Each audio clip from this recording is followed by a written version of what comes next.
श्रीमहागणाधिपतये नमः। सदाशिवसमारम्भाम् शङ्कराचार्यमध्यमाम् अस्मदाचार्यपर्यन्ताम् वन्दे गुरुपरम्पराम्। ॐ भद्रं कर्णेभिः शृणुयामदेवाः भद्रं पश्येमाक्षभिर्यजत्राः स्थिरैरङ्गैस्तुष्टुवागुंसस्तनूभिः यशेम देवहितं यदायुः। स्वस्ति न इन्द्रो वृद्धश्रवाः स्वस्ति नः पूषा विश्ववेदाः स्वस्ति नस्तार्क्ष्यो अरिष्टनेमिः स्वस्ति नो बृहस्पतिर्दधातु। ओम शांति शांति शांति।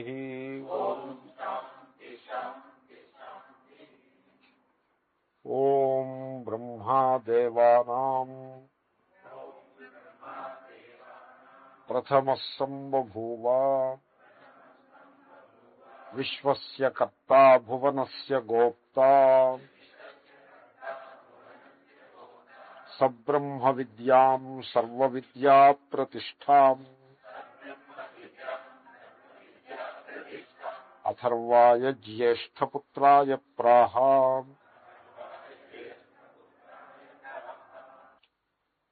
సో బ్రహ్మగారు ఆయన ఈ విద్యని బోధించినారు. బ్రహ్మగారు గురువు, ఆయన హిరణ్యగర్భుడు, ఆయన గురువు. అక్కడ విశ్వస్య కర్త భువనస్య గోప్త అనే విశేషణాలు గురువు యొక్క స్వభావాన్ని కొంతవరకు బోధిస్తున్నాయి.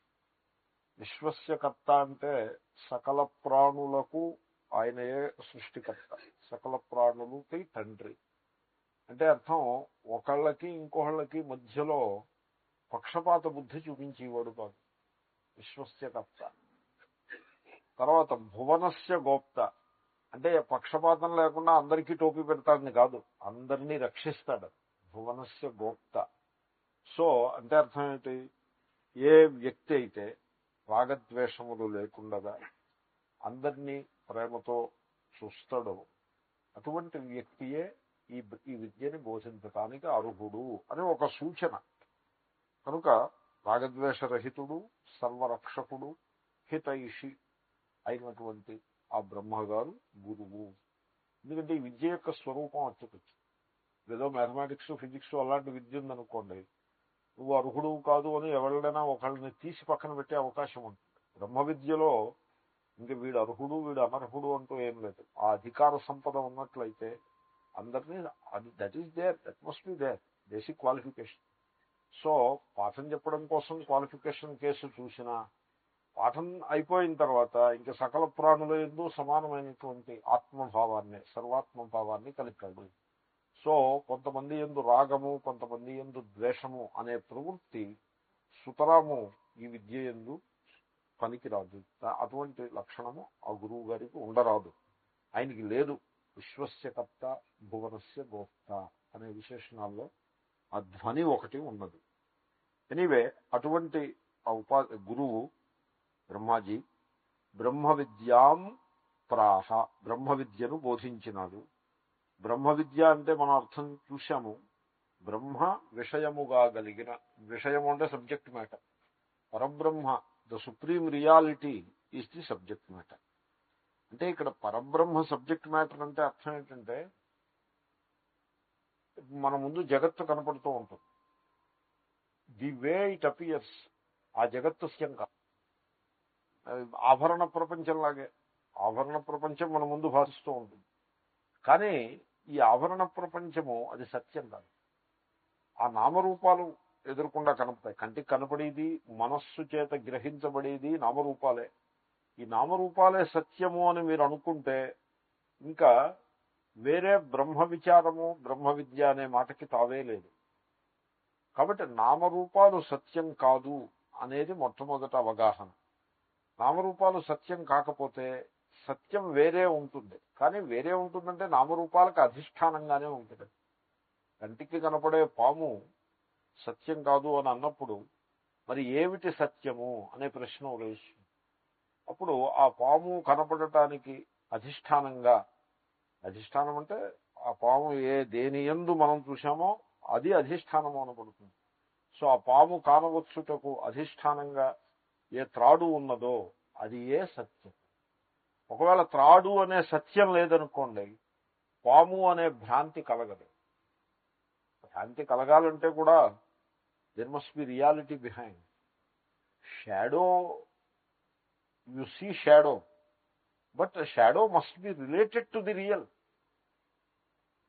Without being related to the real, you can't have a shadow. So this Jagat is the shadow projected on the reality by the mind. What is the reality?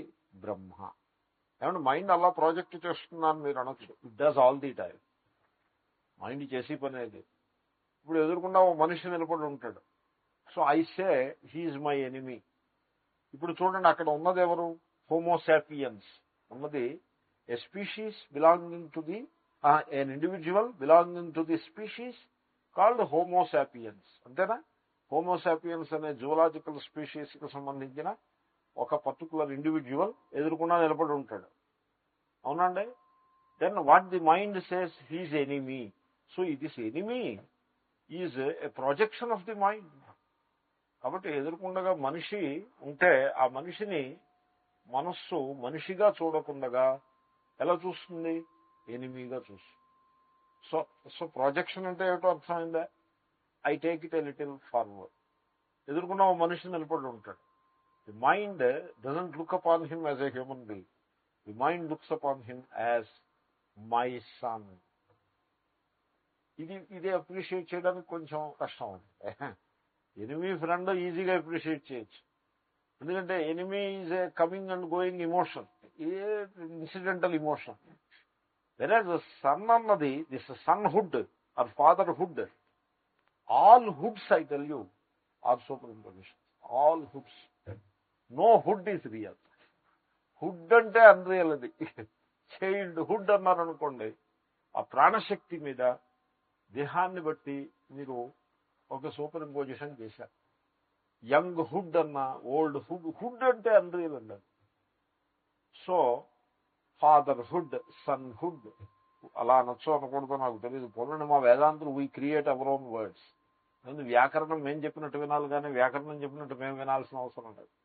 So sonhood, fatherhood, these are all creations. ఇక్కడ ఉన్నది human being. ఇంకా human being and animal, they are creations too. He is a human being అంట. How do you say? 2 legs. 2 legs ఉంటే human being అని ఏమన్నా ఒక శాస్త్రం అలా ఉందా?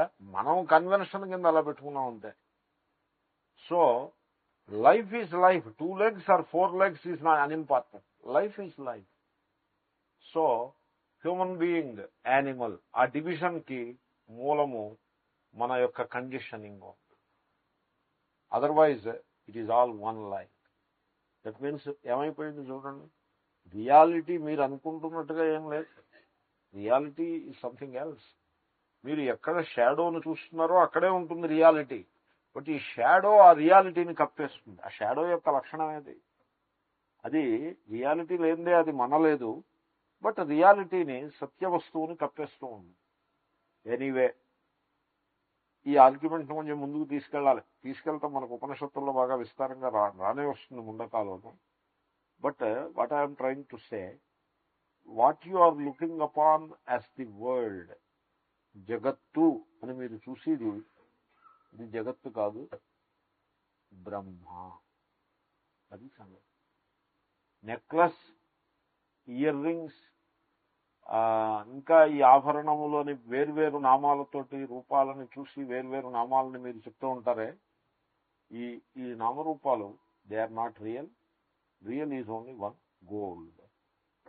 అలాగే ఇదిగో ఇది ఇల్లు, ఇది వాకిలి, ఇది నది, ఇదేమో మనిషి, ఇది పశువు అని ఈ విధంగా మీరు నామరూపాలని ఆరోపించి దేన్నైతే చూస్తున్నారో భేదము, ఇక్కడికి ఇక్కడికి ఇది వేరు ఇది వేరు అనే భేదము, ఆ భేదాన్ని దర్శించి ఆ భేదంలో మళ్ళీ నామరూపాలని సూపర్ ఇంపోజ్ చేస్తూ మీరు చూస్తున్నది కేవలము మీ సంస్కారానికి అనుగుణంగా నామరూపాలనే చూస్తున్నారు తప్పిస్తే మీరు చూస్తున్నది నామరూపాలు కాదు.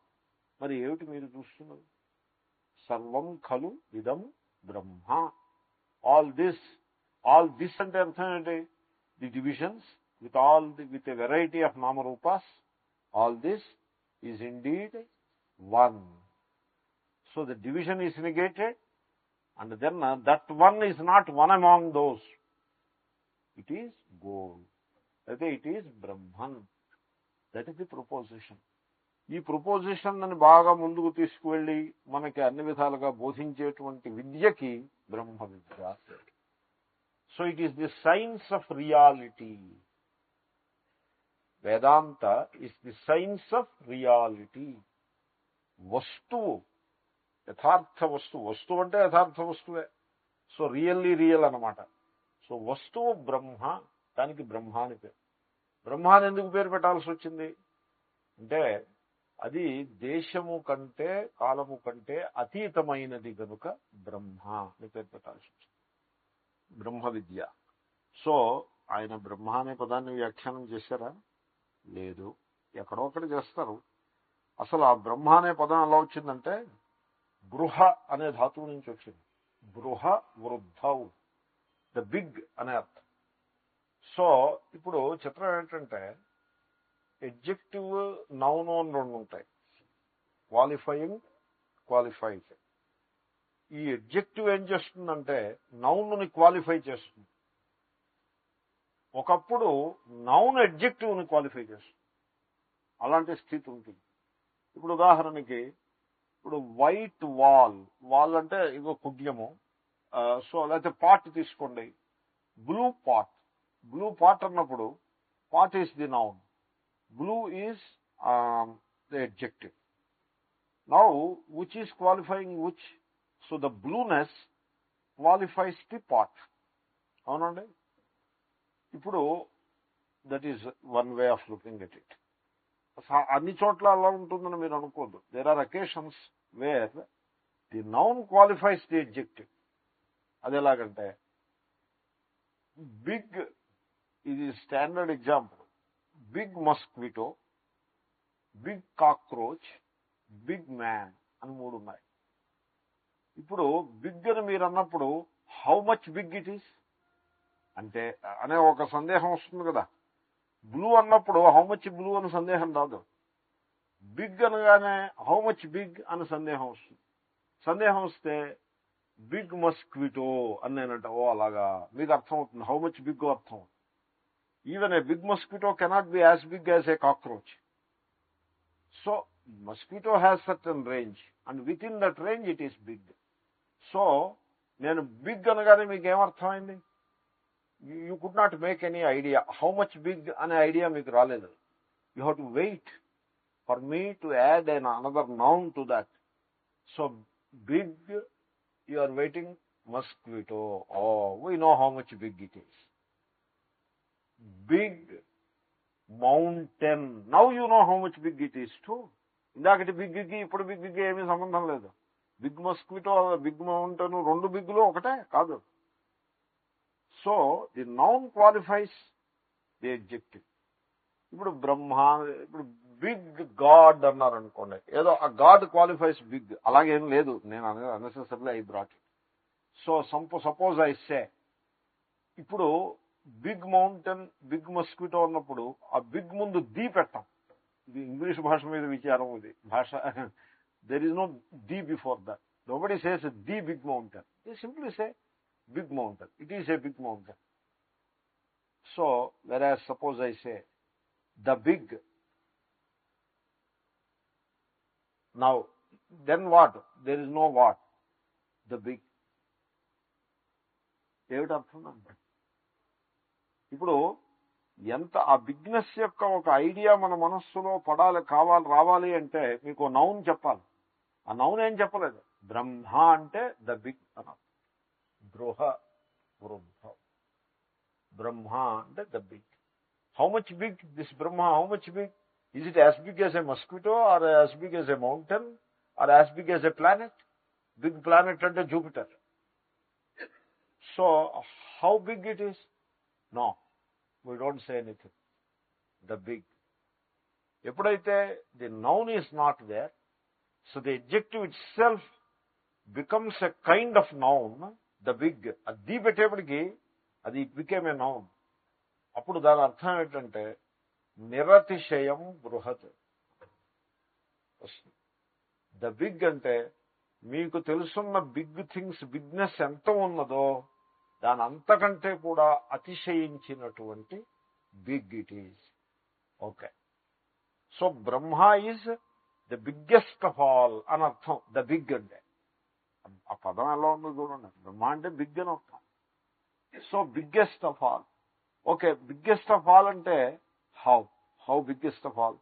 నిజానికి మనకి తెలుసున్న దాంట్లో బిగ్గెస్ట్ ఆఫ్ ఆల్ ఏమిటో తెలుసునా? స్పేస్. ఎందుకంటే everything is included in space. మీరు బిగ్ అని అన్నది ఏదైనా ఇంక్లూడెడ్ ఇన్ స్పేస్. ప్లానెట్స్ ఉన్నాయి. Jupiter is bigger than every other planet, but Jupiter is included in space. Stars are bigger than planets, but stars are included in space. Galaxies are included. Billions of stars unnatuvanti galaxies, they are in space. Huge astronomical bodies anni kuda they are included in space.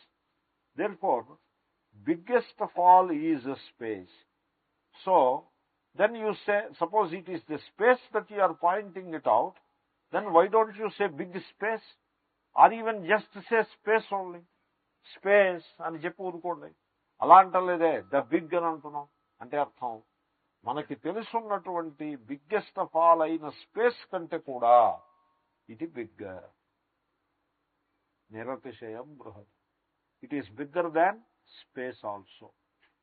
How anything can be bigger than space? While remaining in space it cannot be bigger than space. Therefore it is not an object. అసలు ఆ పదాన్ని బట్టి ఎంత సమాచారం వచ్చేస్తుందో చూడండి. సంస్కృత భాష యొక్క మహిమ అలాగే ఉంటుంది. ఆ పదాన్ని వాడితే బోల్డ్ సమాచారం వస్తుంది.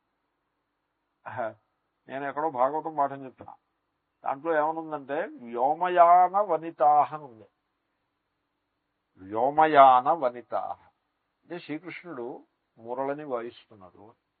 అక్కడ వామ బాహు కృత వామకపోలహ అంటే ఈ వామహస్తంలో ఇలాగా ఈ వామకపోలాన్ని ఇలా పెట్టి ఇలా కొంచెం వంకర చేస్తే కానీ శ్రీకృష్ణుడు అవడం. నిటారుగా నిలబడితే శ్రీకృష్ణుడు అవడం, నిటారుగా నిలబడితే శ్రీరాముడు. వంకర కొంత వక్రత్వాన్ని చేరిస్తే శ్రీకృష్ణుడు అవుతాడు. సో వామ బాహుకృత వామకపోల ఇలా కుడి చేతోటి ఇలాగా పట్టుకుని వేణువు పట్టుకుని ఆయన వాయిస్తున్నాడు అని అలా ఉంది. ఈ లోపల ఆకాశమునున్నటువంటి ఆ అప్సరస్సులు, దేవతా స్త్రీలు వాళ్ళ దారిని వాళ్ళు వెళ్తూ ఈ ముగ్ధ మనోహర రూపాన్ని చూసి వాళ్ళు అలా ఆగిపోయి చూస్తున్నారు అని ఒక వర్ణన. దానికి చాలా అధ్యాత్మ మీనింగ్ అది ఉంది. సో అక్కడ వనిత అనే పదం ఉంది. ఇప్పుడు సంస్కృతంలో ఒక యువతి, వన్ లేడీ అని అంటారు చూడండి. లేడీ అనే పదాన్ని, లేడీని బోధించడానికి అనేక పదాలు ఉన్నాయి. సో బట్ వ్యాస మహర్షి వనిత అనే పదాన్ని వేశాడు. అన్ని పదాలు ఒక్కటే కావు. Each word has its own special meaning. ఉదాహరణకి స్త్రీ అన్నారనుకోండి, the emphasis is on gender. She you are pointing out gender. So మనిషిని పట్టుకుని జెండర్ ఎంఫసిస్ చేయక్కర్లేదు. Not necessary. Maybe some special situation లో అవసరం ఉంటుంది, నార్మల్ గా అక్కర్లేదు. సో స్త్రీ అనే పదాన్ని అంత దాంట్లో ఏమీ ప్రత్యేకమైన మీనింగ్ ఏం లేదు ఎక్సెప్ట్ జెండర్. మహిళ అన్నారనుకోండి, మహిళా లోకము అని, మహిళా సంఘము అని ఉంటుంది చూడండి. ఆయన వనిత అంటాడు, మహిళ అనొచ్చుగా. మహిళ అండ్ వనిత. మహిళ అంటే అర్థం ఏంటో తెలుసిన? మహత్వపూర్ణము అని అర్థం. అంటే వెరీ హైలీ రెస్పెక్టెడ్ లేడీ అని అర్థం. మహిళ అనే పదంలోనే అంచేతనే మహిళా సంఘము అనాలి, కానీ మరో సంఘము అని ఇంకో పదం వాడకూడదు. ఎందుకంటే హైలీ రెస్పెక్టెడ్ లేడీస్ అందరూ ఒక చోట చేరారు అని అనుకుంటారు. మహిళ is that respect is there. Then ప్రమద అన్నారు అనుకోండి, ప్రమద అని గమ్ముని ఎవరికి పడితే వాళ్ళని వాడకూడదు. ప్రకృష్టేన మాదయతి ఇది ప్రమద. బ్యూటీ కాంటెస్ట్ లో ఆ రకం అమ్మాయిల్ని ప్రమద అని అంటారు. That word is like that. You cannot say oh this మహిళ, ఇయం మహిళ బ్యూటీ కాంటెస్ట్ లో పాల్గొంది అని అనకూడదు. ఇయం ప్రమద అనే అనాలి. యువతి అన్నారనుకోండి, దానికి అర్థం age factor. She is a teenager or very young అని అర్థం. ఏజ్ యువక యువతి. వనిత అన్నారనుకోండి, a lady who knows to love, that is వనిత. వన్ అంటే ప్రేమ. సో ప్రేమ స్వభావము కాదు. సో ఈ అప్సరసలు వాళ్ళు ఆ శ్రీకృష్ణుని యొక్క రూపాన్ని అలా ప్రేమించి ఆగిపోయారు అని చెప్పడం కోసం ఆయన వ్యోమయాన వనిత అని వేశారు. చూడండి పదంలో ఎంత అందమైన మీనింగ్ ఉన్నదో. ఒకప్పుడు ఇతర భాషల్లో కూడా పాసిబుల్ అవుతుంది, బట్ నాట్ సో డీప్లీ. ఎందుకంటే ఎటిమాలజీ సాంస్క్రిట్ లో చాలా అడ్వాన్స్డ్ గా ఉంటుంది. Even in English also you call woman lady, అలాగే. But there are different occasions. Woman అనాల్సిన చోట లేడీ అంటే బాగుండదు, లేడీ అనాల్సిన చోట గర్ల్ అంటే బాగుండదు. అమెరికాలో అందరినీ గర్ల్స్ అంటారు. ఈ గర్ల్ అనే పదం వాళ్ళు అందరూ గర్ల్సే. గర్ల్ అనకుండా మీరు ఉమన్ అంటే కోపడతారు కూడా వాళ్ళు. So all are girls. 50-year-old 70-year-old కూడా గర్ల్సే. So there is a very subtle difference, meaning in difference. And that kind of a thing is there in every language. But సంస్కృతంలో చాలా విశిష్టమైనటువంటి ఎటిమాలజీ ఉంటుంది. ఈ బ్రహ్మ అనే పదం యొక్క ఎటిమాలజీ ఈ బ్రహ్మసూత్ర భాష్యంలోనూ అక్కడ వ్యాఖ్యాతలు బాగా విస్తారంగా వివరించారు. నేను కొంచెం ఆ సంస్కారం చేత ఇన్ని మాటలు చెప్పాను. సో ద బిగ్ అంటే space is the big. So you are not pointing out anything. Are you saying that space? So Brahma విద్య అంటే knowledge of space. Is it so? No, we're not talking of space. Space అయితే బ్రహ్మ అని ఎందుకు పడ్డాం? ఆకాశ విద్య అని అంటాం. Space is something which is known to everybody. So this is Brahma the big. అంటే that means it is something bigger than space itself. How anything can be bigger than space? Unless space itself originates from that. అంటే this reality, space is not real. Space is only, it has its own order of reality, but it is not ultimately real. Space is not independent reality. It is a dependent reality. Dependent on what? Dependent upon your mind. Space mind nunchi pudutundi. Therefore mind is superior to space. I don't want to say mind is bigger than space. So mind is somehow superior to space because mind is the origin of the space. So ఇప్పుడు నేనేం చేశాను, ఈ big అనే concept ని జగత్తులో నిరూపించి space దాకా వచ్చి from there I brought it in to the observer. The mind of the observer అంటే మైండే. The mind is bigger than space because space originates from the mind. And when mind is not active, there is no space.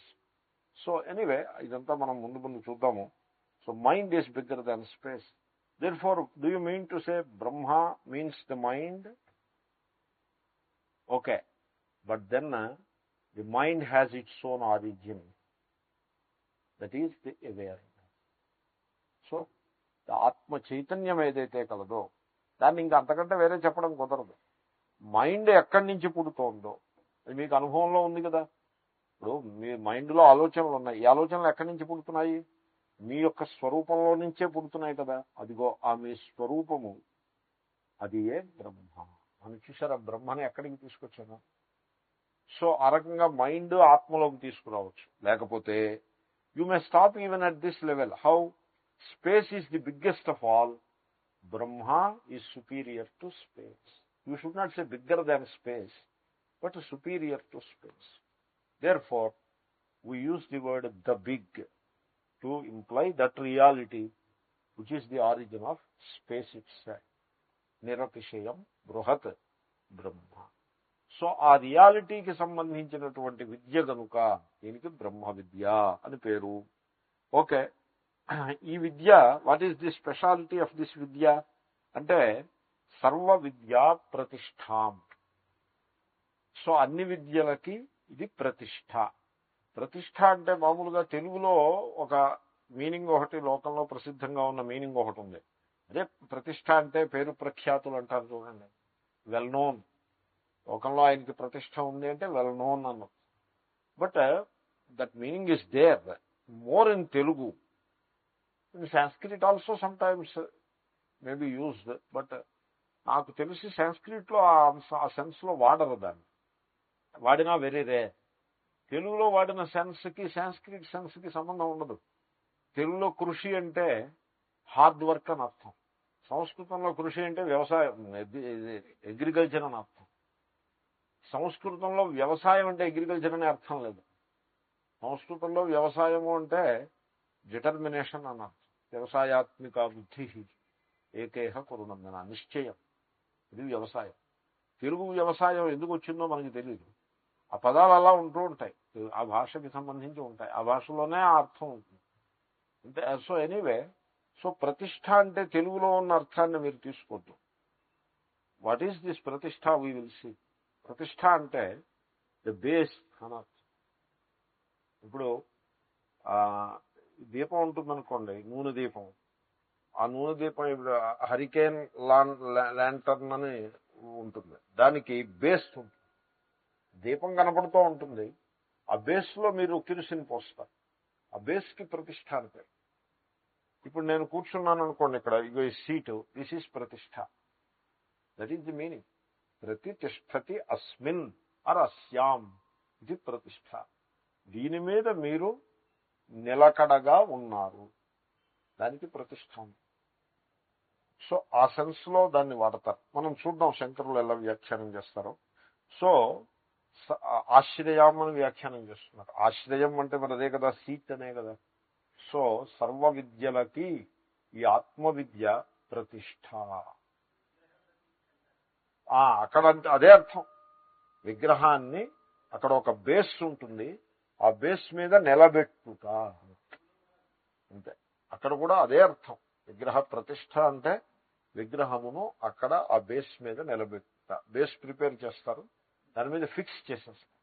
అంతకుముందు విగ్రహము fixed అవ్వదు, అప్పుడు ప్రతిష్ట చేస్తారు. అక్కడ కూడా ఇప్పుడు నేను చెప్పిన అర్థంలోనే ఆ పదాన్ని వాడారు. That is true. Very nice word it is. Anyway చూద్దాము. తాం సర్వ విద్యా ప్రతిష్టాం సర్వ విద్యాభివ్యక్తి హేతుత్వాత్ సర్వ విద్యాశ్రయామిత్యర్థః. సో ఈ బ్రహ్మ విద్య ఇది సర్వ విద్యా ప్రతిష్ట. అంటే సర్వ విద్యలకు, అన్ని జ్ఞానములకు ప్రతిష్ట. అంటే అన్ని జ్ఞానములకు ఆశ్రయము అంటే అప్పుడే ఆత్మలోకి వచ్చేసాం. ఎందుకంటే అన్ని జ్ఞానాలకి నెలవు, ఆశ్రయము అది ఆత్మ చైతన్యం. ఇప్పుడు మీరు ఫిజిక్స్ చదివారు అనుకోండి, ఫిజిక్స్ జ్ఞానం ఎలా భాషిస్తుంది? Because you are knowledge. ఆ జ్ఞానము, ఆ జ్ఞాన ధాతువు మీ స్వరూపం. ధాతువు అంటే ముద్ద, బంగారపు ముద్ద నుంచి ఆభరణాలు వచ్చినట్టుగా జ్ఞాన ధాతువు నుండి అనేక జ్ఞానాలు పుడతాయి. ఫిజిక్స్ జ్ఞానం కానీ, కెమిస్ట్రీ జ్ఞానం కానీ, లేకపోతే సింపుల్ జ్ఞానాలు కూడా. దీనికోసం ఫిజిక్స్ జ్ఞానమే అక్కర్లేదు. అయం ఘట, ఇది ఘటము అనే జ్ఞానం కూడా జ్ఞానమేగా. వీడు మనిషి, ఇది ఇల్లు, ఇదే. మరి ఇవన్నీ జ్ఞానాలే. ఈ జ్ఞానములన్నీ అలాగ మనకి కలిగిపోతూ ఉంటాయి. నిరంతరంగా జ్ఞానం అలా కలిగిపోతూ ఉంది. అంటే అర్థం ఏంటండి? So is it the body which is knowing? No. దేహో న జానాతి. Is it the senses? Senses తెలుసుకుంటున్నాయి, సెన్సెస్ ద్వారా తెలుసుకుంటున్నామే కానీ సెన్సెస్ ఇండిపెండెంట్ గా తెలుసుకోవడం అనే ప్రసక్తి లేదు. Even mind also cannot know independent. అంటే అర్థం ఏంటనమాట? అంటే నిద్ర లేవగానే మళ్ళీ పడుకునేదాకా అలా జ్ఞానోదయం అలా అయిపోతూ ఉంటుంది. దీనికోసం బ్రహ్మజ్ఞానం అక్కర్లేదు, లేకపోతే మరో పెద్ద సబ్జెక్టు జ్ఞానం అక్కర్లేదు. అన్ని జ్ఞానోదయం లేకపోతే కారు ఎలా నడుపుతారు? ఇప్పుడు కారు నడుపుతూ ఉంటారు, ఎదుర్కొండగా మనిషి వచ్చేటంటే ఆ జ్ఞానం కలగాలక అక్కర్లేదా? సో ఆ రకంగా మీరు నడుస్తున్నారన్నా, ఏం చేస్తున్నారన్నా జ్ఞానం లేదే ఏం చేస్తారు? కాబట్టి అలా జ్ఞానము నిరంతరంగా కలిగిపోతోంది. అంటే అర్థం ఏంటండి? మీ స్వరూపం జ్ఞానం అని తెలియట్లేదా? అది మనం విస్మరించేసి నా స్వరూపము దేహము అని అనుకోబట్టే ఈ సంసారం వచ్చిపోయింది. మీ స్వరూపం దేహమా జ్ఞానమా? దేహం ఎలా అవుతుంది? ఆ దేహాన్ని తెలుసుకునేది మీరు అవుతూ ఉంటే ఆ దేహం కూడా జ్ఞానంలోనే ప్రకాశిస్తుంది. చుట్టూ ఈ గోడలు ఉన్నాయి, ఇల్లు ఉన్నాయి, వాకిళ్ళు ఉన్నాయి అని ఇల్లు, వాకిళ్ళు, గోడలు, తలుపులు ఇవన్నీ కూడా ఏ జ్ఞానం చేతను మీరు తెలుసుకోగలిగారో అదే జ్ఞానం చేత ఈ దేహాన్ని కూడా తెలుసుకుంటున్నారు. కాబట్టి తన చేత తెలియబడే దేహము తానెలా అవుతాడు? ఆ తెలుసుకునేటువంటి ధాతువు అది మీరు, అది మీ స్వరూపం. కాబట్టి జ్ఞానస్వరూపమైనటువంటి దాన్ని ఘనము అంటారు. జ్ఞానఘనము అంటే క్రిస్టలైజ్డ్ నాలెడ్జ్. సో ఇప్పుడు పంచదార స్ఫటికం ఉందనుకోండి, ఈ పంచదార స్ఫటికం అంటే అర్థం ఏంటి? క్రిస్టలైజ్డ్ స్వీట్నెస్ అని అర్థం. దాంట్లో మీరు ఏ పార్ట్ని చూసినా కూడా స్వీట్నెస్, తీయదనమే ఉంటుంది. So something like that. అంటే అక్కడ మళ్ళీ సాలిడ్ లాగా క్రిస్టలైజ్ అయి ఉండదు, but the concept is like that. ఏకరసము, దాంట్లో మరొక కల్తీ లేదు. It is homogeneous, it is monolithic అని. This is some of the language. So అది జ్ఞానపు ముద్ద, బంగారపు ముద్దండి అంటే అర్థం ఏంటి? బంగారం తప్ప మరేమీ కాదు, దాంట్లో ఇంక మరీ కల్తీలో ఏం లేవు. ఏమంటారు? ముద్ద బంగారం అని కూడా అంటారు. ముద్ద బంగారం అంటారా? అలా అంటారండి. ముద్ద బంగారం అని అంటారు. అంటే ప్యూర్ గోల్డ్ అని అంటారు, ఇంకేమీ కల్తీ లేదు. అలాగే ఈ పువ్వులు ఉంటాయి చూడండి, ఇవి పువ్వుల్లో, బంతి పువ్వుల్లో 2 రకాలు ఉన్నాయి. రేఖ బంతి, ముద్ద బంతి. రేఖ బంతి అంటే ఆ పువ్వు యొక్క రేఖలు, ఆ పత్రాలు విడివిడిగా లూజుగా ఉంటాయి. ప్లస్ ముద్ద బంతి అంటే ఒక పత్రం ఇక్కడ పూర్తయ్యి మరో పత్రము అంటే రేఖ, అది ఒకటి ఇది ఇంకొకటి ఇది అనే విభాగం కూడా మీరు గుర్తుపట్టలేనంత దట్టంగా ఉంటాయి.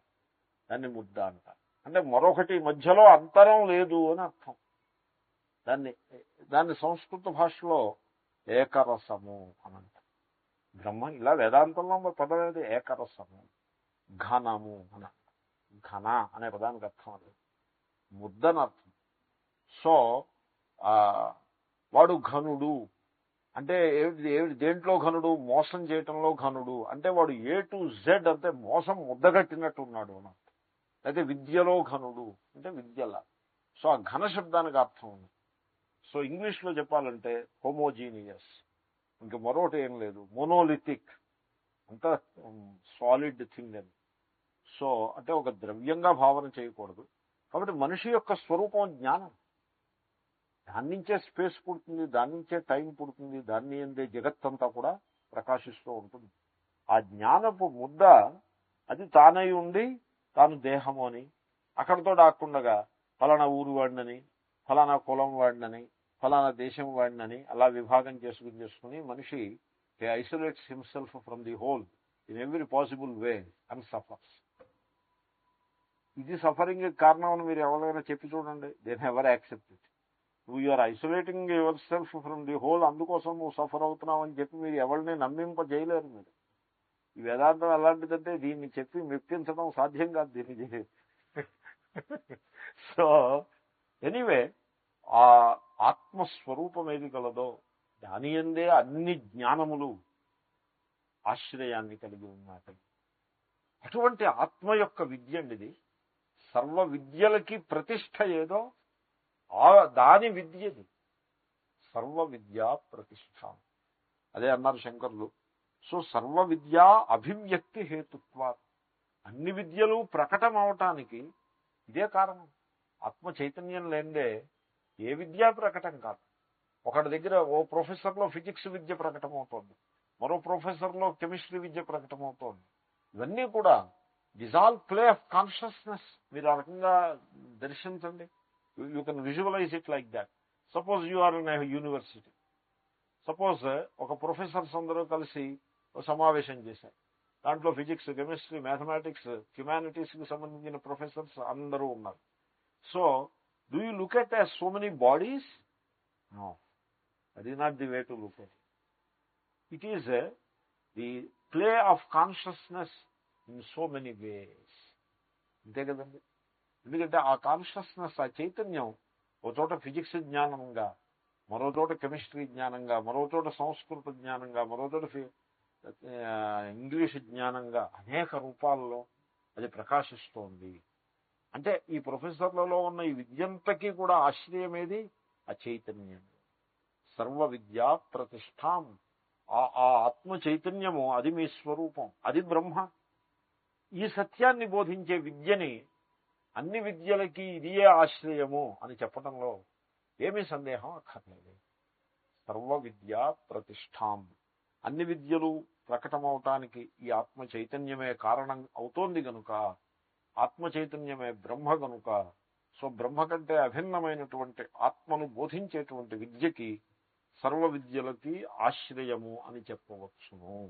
సర్వ విద్యా ఆశ్రయాం ఇత్యర్థః. లేదా ఇంకో రకంగా కూడా ఈ సర్వ విద్యా ప్రతిష్టాం అనే పదాన్ని ఆయన వ్యాఖ్యానిస్తారు. అన్నాము సర్వ విద్యా వేద్యం వా వస్తు అనయైవ విజ్ఞాయతే ఇది. వా అంటే అథవా. అథవా ముందు పెట్టక్కర్లేదు. ముందు ప్రారంభంలో ముందు పెడితే అథవా అంటారు. ఆర్ మధ్యలో పెడితే అథ తీసి వా అంటారు. ఎక్కడైనా వా కనపడిందంటే అది ముందుకు తీసుకొచ్చి దానికి ఆర్ అని అర్థం. ఆర్ ఓర్ ఆర్. లేదా ఇంకో రకంగా దీనికి అర్థాన్ని చెప్పచ్చు. ఎలాగంటే ఇప్పుడు సర్వ విద్యా ప్రతిష్టాం అంటే అనేక విద్యలు ఉన్నాయి, సకల విద్యలు. ఎన్ని విద్యలు ఉన్నాయంటే ఏమో ఎన్ని విద్యలు ఉన్నాయో. ఎవరో ఉన్నారు 64 విద్యలు ఉన్నాయన్నారు. ఒక కౌంట్ అది. చతుషష్ఠి కళలు. కళ అంటే విద్యను అర్థం. That is one count. 14 విద్యలు ఉన్నాయని ఇంకో కౌంట్, చతుర్దశ విద్యలు. అష్టాదశ విద్యలని 18 విద్యలు ఉన్నాయని ఇంకో కౌంట్. యూనివర్సిటీకి వెళ్ళారనుకోండి, ఒక్కొక్క యూనివర్సిటీలో ఒక్కొక్క కౌంట్ ఉంటుంది. మీ యూనివర్సిటీలో ఎన్ని డిపార్ట్మెంట్లు ఉన్నాయి? 30 ఉన్నాయి. అంటే 30 విద్యలు ఉన్నాయి. మరో యూనివర్సిటీలో 50 ఉంటాయి. సో ఈ విద్యలు ఎన్ని అంటే ఎన్ని ఏం చెప్తాం? మొత్తానికి ఆ అన్ని విద్యలు ఉన్నాయి, సకల విద్యలు ఉన్నాయి. ఒక్కొక్క విద్య చేత ఒక్కొక్క వస్తువు తెలియబడుతూ ఉంటుంది. సో ఇక్కడ ఏమంటున్నారు ఆయన? సర్వ విద్యా వేద్యం వస్తు అనయైవ విజ్ఞాయతే. ఈ బ్రహ్మ విద్యని సర్వ విద్యా ప్రతిష్ట అని ఎందుకు చెప్తున్నామంటే, మీరు ఆ సర్వ విద్యల చేత దేనిని తెలుసుకుంటున్నారో ఆ సర్వమును ఈ బ్రహ్మ విద్య చేత తెలుసుకోవచ్చు. అంటే అది ఎలాగండి? How that is possible? ఇప్పుడు ఫిజిక్స్ విద్య ఉందనుకోండి, ఏం తెలుస్తుంది? ఫిజిక్స్ తెలుస్తుంది. కెమిస్ట్రీ విద్య, దానివల్ల ఏం తెలుస్తుంది? కెమిస్ట్రీ తెలుస్తుంది. బ్రహ్మ విద్య వల్ల బ్రహ్మ తెలుస్తుంది.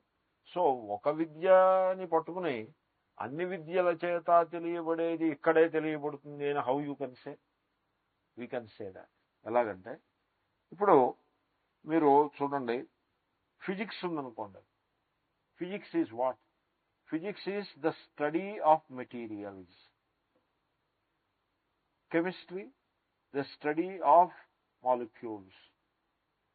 ఫిజిక్స్ అంటే కొంచెం మ్యాక్రో స్టడీ, కెమిస్ట్రీ అంటే మైక్రో స్టడీ. అలా astronomy study of planets and stars. Geology study of rocks and other things. ఇలాగే కదా విద్యలన్నీ ఉన్నాయి. ఇప్పుడు మీరు ఫిజిక్స్ తోటి తెలుసుకుంటున్నటువంటి వస్తువు ఏమిటంటే భౌతిక పదార్థములు. అవి బ్రహ్మ కంటే వేరుగా లేవు. కెమిస్ట్రీతో తెలుసుకునే మాలిక్యూల్స్ బ్రహ్మ కంటే వేరుగా లేవు. గ్రహాలు బ్రహ్మ కంటే వేరుగా లేవు. నక్షత్రాలు బ్రహ్మ కంటే వేరుగా లేవు. తర్వాత జియాలజీ రాక్స్ బ్రహ్మ కంటే వేరుగా లేవు. ఇంకేమన్నా చెప్పండి మీరు. అవన్నింట్లో మీరు ఏదంటే అది బ్రహ్మ కంటే వేరుగా లేదు అన్న. సో వాస్తు విద్య, ఇళ్ళు వాకిళ్ళు ఆ స్ట్రక్చర్స్ అవి కూడా బ్రహ్మ కంటే వేరుగా లేవు. జ్యోతిషము గ్రహాలు బ్రహ్మ కంటే వేరుగా లేవు. థియాలజీ స్వర్గం బ్రహ్మ కంటే వేరుగా లేదు. థియాలజీ అంటే స్వర్గాన్ని చెప్తుంది కదా. కర్మకాండ కర్మలో ఉపయోగించే ద్రవ్యాలు కర్మ అవి బ్రహ్మ కంటే వేరుగా లేవు. ఇంక అన్ని బ్రహ్మే. సర్వం బ్రహ్మ అయినప్పుడు మీరు ఏ విద్య చెప్పినా ఆ విద్య చేత తెలియబడే వస్తువు ఏదైనా అది బ్రహ్మలో అంతర్గతం అయిపోతుంది. కాబట్టి బ్రహ్మకి సంబంధించిన విద్య సర్వ విద్య అయిపోతుంది. సర్వ విద్యా ప్రతిష్టాం అని అలా చెప్పారు దాన్ని. సో సర్వ విద్యా వేద్యం వస్తు, అన్ని విద్యల చేత తెలియబడే వస్తువు అనయైవ అంటే ఈ విద్య చేతనే విజ్ఞాయతే తెలియబడుతోంది. కాబట్టి దీనికి సర్వ విద్యా ప్రతిష్ట అని పేరు. సో ఇది all in one, 2 in 1, 3 in 1, 4 in 1 అలా ఉంటాయి కదా. This is all in one. It is like that అని దానికి శృతి కూడాను. అంటే ఇది ఉంటే మీ దగ్గర అన్నీ ఉన్నట్టే అని దానికి ఒక శృతి వాక్యాన్ని కొటేషన్ ఇస్తున్నారు. అంటారు ఏనా శృతం శృతం భవతి అమతం మతం అవిజ్ఞాతం విజ్ఞాతం ఇది శృతే. ఈ శృతి ఛాందోగ్యంలో శృతి. ఇది ఛాందోగ్యంలో ఇంట్రెస్టింగ్. అక్కడ ఆ సంభాషణ చాలా ఇంట్రెస్టింగ్. ఇక నేను తేలిగ్గా చెప్పేస్తాను సింపుల్గా. ఆరుణి అనేటువంటి ఒక మహాత్ముడు ఋషి ఉంటాడు. ఆయనకు కొడుకు శ్వేతకేతువు. శ్వేతకేతువు గురుకులానికి వెళ్ళి 12 సంవత్సరాలు చదువుకుని వెనక్కి వస్తాడు. చాలా పొగరమూతగా ఉంటాడు. ఎందుకంటే 12 ఏళ్ళు కష్టపడి చదివిన అన్ని విద్యల్లోనూ పాండిత్యాన్ని సంపాదించి వచ్చాడు. అతనితో మాట్లాడాలంటే అందరికీ భయం. ఎందుకంటే మహావిద్వాంసుడు, తప్పు పట్టేస్తాడు, అన్నీ తెలుసున్నవాడు అని ఈ రకంగా. అతను కూడా చాలా అహంకారంగా గర్వంతో ఉన్నాడు. ఇప్పుడు తండ్రి పిలిచాడు. పిలిచి నువ్వు చాలా చదివానంటున్నావు నాయన అంటే తండ్రి కొంచెం గుణపాఠం చెప్పాలనుకున్నాడు కొడుకు. ఎందుకంటే వాడు అలాగే ఉంటే పాడైపోతాడని. సో పిలిచి నువ్వు ఫలానా విద్యను చదివేవా? ఏ విద్య అంటే ఏ విద్యని చదివితే ఏన అశ్రుతం శృతం భవతి. ఇంతకుముందు నువ్వు విననిది విన్నట్లే అయిపోతుంది. అశ్రుతం శృతం. అమతం మతం. ఇంతకుముందు నువ్వు భావన చెయ్యనిది, ఆలోచించనిది ఆలోచించినట్లే అయిపోతుంది. ముందు నువ్వు తెలుసుకోనిది తెలుసుకున్నట్లే అయిపోతుంది. అటువంటి విద్యను నువ్వు చదివేవా అని అడిగాడు. అంటే did you study, did you gain that knowledge by knowing which you have known everything, you will have known everything. అలాంటి విద్యను చదివేవా అని అడిగాడు. అడిగితే కొడుకు చెప్పాడు అలాంటి విద్య ఉండదు అని. వాడు అలాంటి విద్య అంటూ ఏమి ఉండదండి. ఫిజిక్స్ చదివితే ఫిజిక్స్ తెలుస్తుంది కానీ కెమిస్ట్రీ ఎలా తెలుస్తుంది? కెమిస్ట్రీ చదివితే కెమిస్ట్రీ తెలుస్తుంది. సో ఒక వస్తువును తెలుసుకుంటే ఆ వస్తువే తెలుస్తుంది కానీ సర్వం ఎలా తెలుస్తుంది అని వాడు క్వశ్చన్ వేశాడు. How it is possible? అప్పుడు తండ్రి అన్నాడు, suppose there is one which is the cause of all. అప్పుడు ఆ వన్ తెలుసుకుంటే ఆల్ని తెలుసుకున్నట్టు. ఇప్పుడు మీరు ఆభరణాలు, ఇండియాలో ఉన్న ఆభరణాలు తెలుసుకున్నారనుకోండి, అమెరికాలో ఉన్న ఆభరణాలు తెలుసుకున్నట్టు అయిందా? అవ్వలేదు. ఎందుకంటే ఇండియాలో ఆభరణాలు వేరు, అమెరికాలో ఆభరణాలు వేరు. నేను అమెరికాలో ఈ ఇయర్ రింగ్స్ మీద నేను కొంత పరిశీలన చేశాను. ఖాళీగా ఉండి రైల్లో కూర్చొని అలా పరిశీలిస్తూ ఉండడం అంతే. So ear rings, you believe me, కప్పులు సాసర్లో ఉంటాయి చూడండి, టీ కప్పులు సాసర్లో ఒక ఆమె కప్పుల్ని ఇయర్ రింగ్స్ కింద పెట్టుకొచ్చింది. ఆ కప్పుకి ఇలా కొమ్ము ఉంటుంది, అది ఇయర్ రింగ్స్. నేను ఉండబట్టలేక మా పక్కన ఒక మిత్రుడు ఉంటే అడిగారు, అదే కప్పు ఇయర్కి ప్రమాదం ఏమోనయా, అంత బరువు ఏముండదో ఆ బరువు aspect it is taking care of ఉంది. So a tea cup is an earring. One tea cup here, don't think small tea cup, no, reasonably big tea cup. ఇక్కడ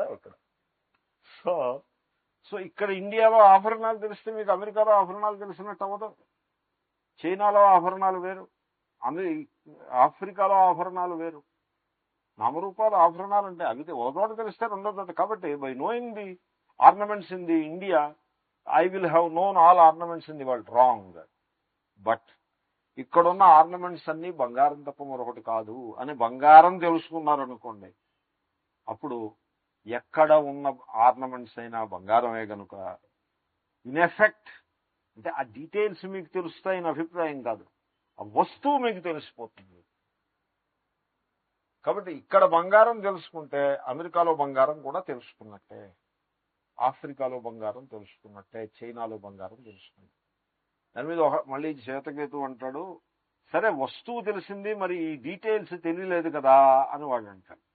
డీటెయిల్స్ షాడో రా నాయన, దాంట్లో తెలియడానికి మిథ్యది. మిథ్య తెలియకపోవడం తెలియడం రెండూ కూడా అకించిత్కరము. It doesn't mean anything. కాబట్టి బంగారం తెలుసుకోవాలి కానీ ఆభరణాలు తెలుసుకున్నా తెలుసుకోపోయినా ఒక్కటే. ఎందుకంటే మిథ్యవి, అపీరెన్స్ ఉంది. అపీరెన్స్ ఏమిటి తెలుసుకునేది?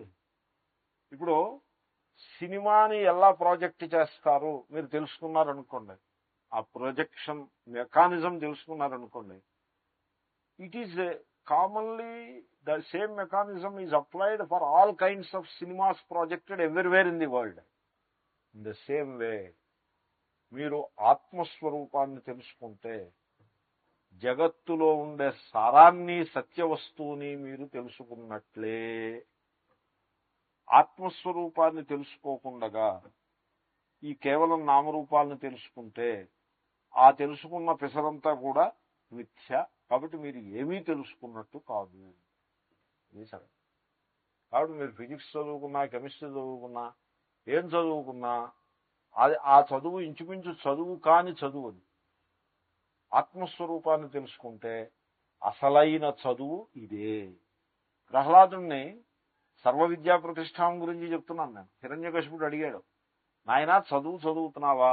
ఏం చదువు చదువుతున్నావు అంటే, చదువులలోకెల్లా మర్మము చదివితి తండ్రి అని చెప్పాడు. సో దీని మీద విద్యాప్రకాశానందగిరి గారని ఒక మహాత్ముడు ఉండేవారు, ఇప్పుడు లేరు. ఆయన ఒక కథ చెప్తూ ఉండేవారు, మీరు వినే ఉంటది ఈ కథ. సో ఒక పండితుడు, చతుశాస్త్ర పండితుడు, ఆయన 4 శాస్త్రాల్లో పండితుడు. ఆయన పడవ దాటుతున్నాడు కాలువలో. ఆ పడవ దాటించేవాడు, వీళ్ళు కొంతమందికి తెలియచ్చు, తెలియని వాళ్ళు ఎంజాయ్ చేస్తారు. సో పడవ దాటించి అతను మామూలుగా పడవని ఇలా ఊపుతున్నాడు. తెడ్డు ఉంటుంది కదండి, దాన్ని ఇలా అలా ఊపుతున్నాడు. సో ఈయన పడవలో కూర్చుని, ఇంకా ఆయన ఖాళీగా ఉన్నాడు, ఒంటరిగా ఉన్నాడు. ఆ కాలువ దాటడానికి ఒక 1/2 గంట టైం పడుతుంది, కొంచెం విశాలమైన స్థానము. సో ఒక చిన్న డైలాగ్ ఒకటి మొదలుపెట్టాడు. ఏమో పడవవాడు, కైవట అంటారు సంస్కృతంలో, హే కైవట how are you, this in that అని అడిగి ఆయన అంటాడు, కైవటుడు అంటాడు, పంతులు గారు మీరు అన్ని శాస్త్రాలు, పెద్ద పెద్ద శాస్త్రాలన్నీ మీరు చదివి ఉంటారండి అని ఏదో వాడు మాట వరుసగా అంటాడు. అంటే ఈయన అంటాడు మాట వరుసకి, నువ్వు తర్కశాస్త్రం చదివేవా అంటే కైవటుడు, అబ్బే లేదండి తర్కశాస్త్రం చదవాలి అంటే నీ జీవితంలో 1/4 వేస్ట్. ఈ 1/4 అని ఎందుకు వచ్చిందంటే ఆయన 4 చదువుకున్నాడు కాబట్టి 1/4. ఆయన 5 చదువుకుంటే 1/5 వేస్ట్ అని ఉండేవాడు. అంతా తన లెక్క మీద లెక్క. 1/4 వేస్ట్. వ్యాకరణం చదివేవా? లేదు బాబాయ్, అనదర్ 1/4 వేస్ట్. అంటే టోటల్ హాఫ్ వేస్ట్. మరి జ్యోతిషం చదివేవా? లేదు బాబాయ్, 3/4 వేస్ట్. మరేమో మీమాంస చదివేవా? లేదు బాబాయ్, the entire thing is waste. ఈ లోపల సుడిగుండం వస్తుంది నదిలో. అప్పుడు వాడు అడుగుతాడు, బాబాయ్ మీకు ఈత వచ్చా అని అడుగుతాడు. అంటే నాకు రాదు ఈత అంతా. అయితే మరి మీ 4 శాస్త్రాలు వేస్తేనండి, మరి సెలవు వెళ్ళొస్తాను అని వాడు, ఆ పడవ మునిగిపోతుంది కదా, ఆ మునిగిపోతున్న పడవలో కూర్చుంటే వీడు మునిగిపోతాడు. కాబట్టి వాడు దూకేసి ఈత ఎదుకుని వాడు ఒడ్డుకు వచ్చేస్తాడు. ఈయన ఆ పడవతో పాటుగా ఈయన మునిగిపోతాడు. కాబట్టి జీవన్మరణ సమస్య వస్తే ఫిజిక్స్, కెమిస్ట్రీ ఇవేమీ హెల్ప్ చేయవు. జీవన్మరణ సమస్యలో హెల్ప్ చేసేది ఆత్మవిద్య. ఈ కథ చాలా ఇంపార్టెంట్ కథ. మై ఒపీనియన్, ఈ కథ ఇట్ మ్యాటర్స్ ఎవ్రీథింగ్. ఎందుకంటే మనిషి చిన్న చిన్న కష్టాలని, ఏదో ఎండలు ఎక్కువగా ఉన్నాయి, వర్షాలు వచ్చాయి, ఇలాంటి కష్టాలను ఏదో కింద మీద పడి అధిగమించవచ్చు. ఆర్థిక సమస్యలు, పెట్రోల్ ధరలు పెరగడాలు, ఇలాంటి ఇబ్బందులను కూడా అధిగమించవచ్చు. ఏదో కింద మీద పడి వీటన్నింటినీ అధిగమించవచ్చు. అసలైన సమస్య జరా మరణ. That is the real problem. పెద్ద వయస్సులో శరీరము చెప్పిన పని చేయదు. Stops cooperating.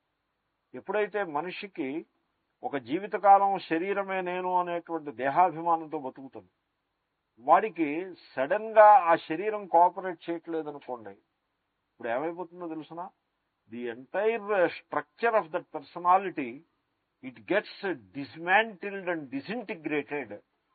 అది he cannot handle that situation. తర్వాత సంసారం అనేది ఒక పెద్ద ఎడిఫిస్, ఒక పెద్ద ప్రాసాదం ఒకటి పట్టుకుంటాడు. ఇల్లు, వాకిలి, డబ్బు, దస్కం, పిల్లా బేడ అంటూ ఇలాగా చాలా స్ట్రక్చర్, సోషల్ స్టేటస్, ఇలాగ బోల్డంత స్ట్రక్చర్ని కట్టుకుని ఉంటాడు. ఎంతో కష్టపడి నిర్మాణం చేసుకుంటాడు. Social status, who is who అనే దాంట్లో పేరు పడాలి, దానికోసం ఫలానా క్లబ్లో మెంబర్ అవ్వాలి అని ఈ విధంగా అది కూడా. తర్వాత సొసైటీలో నేమ్ రావడానికి అధికారము, మనీ, పవర్, నేమ్, ఫేమ్, ఇవన్నిటినీ కూడా ఎంతో కష్టపడి డెవలప్ చేసుకుంటాడు. He spends whole life in it, develop చేస్తాడు. Now when he is in hospital, ఒక బిట్టర్ ఫ్యాక్ట్ ఒకటి వాడి ముఖాన్ని కనపడుతూ ఉంటుంది. ఏమిటో తెలుసునా, వీడి డెవలప్ చేసిన స్ట్రక్చర్ ఉంది చూసారా, ఈ structure it is utterly useless. It cannot help him. He needs help.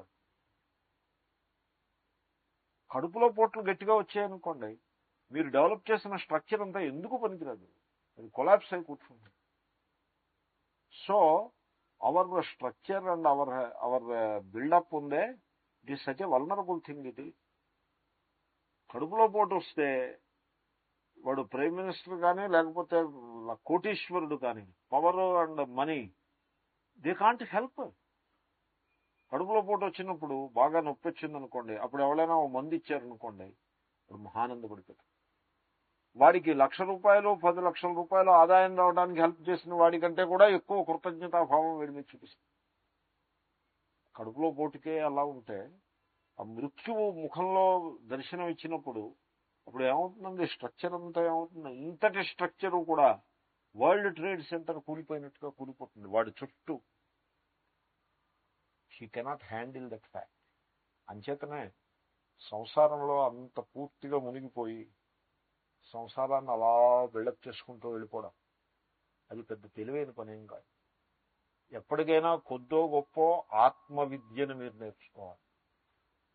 ఇప్పుడు నేను చెప్పిన లాజిక్ కర్మకి కూడా వర్తిస్తుంది. ఒక ఆయన అగ్నిష్టోమం, ఆప్తోర్యామం, వాజపేయం, చేయనం మొదలైన యజ్ఞాలన్నీ చేస్తుంటాడు. కానీ జరామరణ సమస్యలో ఈ పుణ్యము ఆయనకి హెల్ప్ చేయగలదు. He knows it. ఎందుకంటే యజ్ఞాల వల్ల పుణ్యము ఈ దేహం మరణించిన తర్వాత స్వర్గానికి వెళ్ళాక ఉపయోగపడుతుంది. కానీ అది కరెన్సీ, డాలర్లు లాంటిది. సపోజ్ నా జేబులో $100 ఉన్నాయనుకోండి, నాకు ఒక కప్పు కాఫీ కావాలంటే దొరకదు. రూపాయి ఉంటే దొరుకుతుంది, కానీ ఈ డాలర్లు ఎందుకు ఉపయోగపడతాయి? ఈ డాలర్లు ఉపయోగపడాలంటే నేను న్యూయార్క్ నగరంలో దిగి అక్కడ ఆ కస్టమ్స్ లోంచి తర్వాత ఇమ్మిగ్రేషన్ లోంచి బయటకు వచ్చితే అక్కడ ఓ షాప్ ఒకటి ఉంటుంది, అక్కడ ఉపయోగపడతాయి. అక్కడ ఓ స్టార్బక్స్ కాఫీ నేను కొనుక్కోవచ్చు. అంతవరకు ఈ డాలర్లు ఉపయోగపడవు, వేస్ట్ అది. సో ఆ రకంగా ఈ పుణ్యము, కర్మకాండ చేసుకున్న పుణ్యము వీడికి అసలు డిఫికల్ట్ సిచ్యువేషన్లో ఉపయోగపడుతుంది. అయితే మీరు అనొచ్చు, ఏమంటే మీరు చెప్పే వేదాంతం ఉపయోగపడుతుందా? The answer is an emphatic yes, no doubt about. మనిషి ఏమంటే ఇప్పుడు జీవన్మరణ సమస్య ఒకటి ఎదుర్కొండా ఉన్నప్పుడు దాన్ని ఫేస్ చేసే మనోబలం ముఖ్యమా, లేకపోతే ఇక్కడ ఫేస్ చేసేందుకు ఏ బలము లేదు, అలా వేలమొహం వేసుకుని దుఃఖిస్తున్నాడు, ఎప్పుడో స్వర్గానికి వెళ్ళి అక్కడేమో ఎక్కడో డ్యాన్స్ ప్రోగ్రాంలో అవి చూస్తాడంటే what kind of thing it is? So ఆ విధంగా కర్మకాండ వల్ల కలిగే పుణ్యం కూడా వీడికి ఇమీడియట్ గా ఉపయోగించదు. ఇక్కడ వీడికి ఉపయోగించేటువంటి విద్య ఒక్కటే ఉందండి, అదే ఆత్మవిద్య. ఇంక ఏది ఉపయోగపడుతుంది అని ఒక ఏరియాలో. బట్ ఇన్ ఎనీ కేస్ ఇన్ని విద్యలు నువ్వు సంపాదించావు, ఈ విద్యలన్నీ ఏ ఆత్మ చైతన్యంలో ప్రకాశిస్తున్నాయో దాని విషయంలో అజ్ఞానిగా మిగిలిపోతే ఇది ఏమి తెలివితేటలు? ఊళ్ళో ఉన్న వాళ్ళ వ్యవహారాలన్నీ తెలుసుకుని తన ఇంటి గుట్టు తనకే తెలియకపోతే వాడిని ఏం తెలివితేటలు అంటారు? అలాగే తన స్వరూపం ఏమిటో తనకి తెలీదు. ఆ సూర్యుడి మీద ఫిజిక్స్, సోలార్ ఫిజిక్స్ నాకు తెలుసు, ఆస్ట్రానమీ నాకు తెలుసు అనో, లేకపోతే జ్యోతిర్విద్య నాకు తెలుసు, ఇప్పుడు చంద్రుడు ఇంట్లోకి వచ్చాడు, సూర్యుడు అక్కడికి వెళ్ళాడు, అంచేత నీకేమో రాబోయే సంవత్సరంలో ఆర్థిక ఇబ్బందులు వస్తాయి. సరే అవన్నీ సరే, నా ఆర్థిక ఇబ్బందుల మాట అలాంటి పెట్టు, నీ స్వరూపం నీకు తెలుసా అని అడగండి. మీరు జ్యోతిర్విద్యావంశుని అడగండి, నీ స్వరూపం నీకు తెలుసా అని అడగండి. ఈ డజన్ నో. సో జ్యోతిర్విద్వాంసుడు అయితే మరొకడు. కాబట్టి ఆత్మవిద్య అది సర్వ విద్య ప్రతిష్ట. అసలు మిగతా విద్యలన్నీ ఇవ్వలేని ఒక శాంతిని ఆత్మవిద్య మాత్రమే ఇయ్యగలదు. వేదాంత ఈజ్ ఎ బిగ్ బ్లెస్సింగ్. వేదాంతమే లేకపోతే ఎస్పెషల్లీ మోడర్న్ వరల్డ్లో టెన్షన్స్ బాగా పెరిగిపోయి మనిషి యొక్క కోరికలు చాలా నాజూకు కోరికలు, చాలా రిఫైన్డ్ కోరికలు, సో అలాగ ఖరీదైన కోరికలు, జీవితం చాలా ఖరీదైన జీవితం, చాలా బరువు అయిపోతుంది. ఈ మోడర్న్ సైన్స్, ఈ డెవలప్మెంట్స్, టెక్నాలజికల్ అడ్వాన్సెస్ ఇవన్నీ కూడా మనిషికి బరువు అయిపోతుంది. ఆ బరువు మోయలేకపోతాడు. ఆ బరువు కింద వీడు కృషించిపోయి నశించిపోతాడు. ఆ స్థితిలో మనిషిని సేవ్ చేయగలిగినది కేవలము ఆత్మవిద్య ఒక్కటే. అంచేతనే సర్వ విద్యా ప్రతిష్టాం, ఇది మిగతా విద్యలన్నింటికంటే శ్రేష్టమైనది. పైగా మిగతా విద్యలన్నింటికీ ఆశ్రయమైనటువంటి ఆత్మస్వరూపానికి సంబంధించిన విద్య అని దీని మహిమని ఆ ఒక్క సమాస పదంతో వర్ణించారు. సో అందాము, సర్వ విద్యా ప్రతిష్టామితి చ స్తౌతి విద్యాం. ఇంతకుముందు విశ్వస్య కర్త భువనస్య గోప్త అనే పదాల చేతను విద్యనే స్తుతించారు. అటువంటి మహాత్ముడు తన కొడుక్కి విద్యను బోధించాడు అంటే చాలా గొప్పది అని బోధించారు అని స్తుతి మనం అనుకున్నాం. ఇక్కడ సర్వ విద్యా ప్రతిష్టాం అనే విశేషణం కూడా స్తుతియే, స్తోత్రం అంటే. అంతేగాని మీకు వచ్చిన విద్యలన్నింటినీ వదిలిపెట్టేసి వాటిని you dump them and forget them, then hold on to these things. It's not like that. You hold on to your knowledges. Each has its own place. But ఇది అన్నిటికంటే సర్వోత్కృష్టమైనది. దీని ఇక్కడ సర్వ విద్యా ప్రతిష్టానం అంటే ఇతర విద్యలు ఎందుకు పనికిరానివి నిందించడం అందు తాత్పర్యం కాదు. ఈ విద్య చాలా గొప్పది, ఇది ఉంటే మిగతావన్నీ శోభిస్తాయి, ఇది లేకపోతే మిగతావి శోభించవు అని దాని యొక్క అభిప్రాయం. స్తుతి ఆ విద్య యొక్క మహిమని చెప్పినటువంటి విశేషణం. సరే, సర్వ విద్యా ప్రతిష్టాం అథర్వాయ జ్యేష్ఠపుత్రాయ ప్రాహ అనుంది.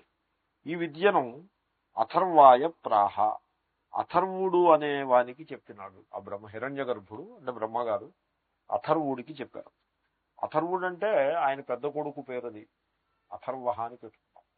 అయితే అదేదో కేవలం స్టోరీ అనే కాదు, దాంట్లో సింబాలిజం ఉంటుంది. సింబాలిజం లేకపోతే ఈ స్టోరీలన్నీ అనవసరం ఉండవు. ఊరికే ఎందుకు ఈ స్టోరీలు, అర్థం లేని స్టోరీలు.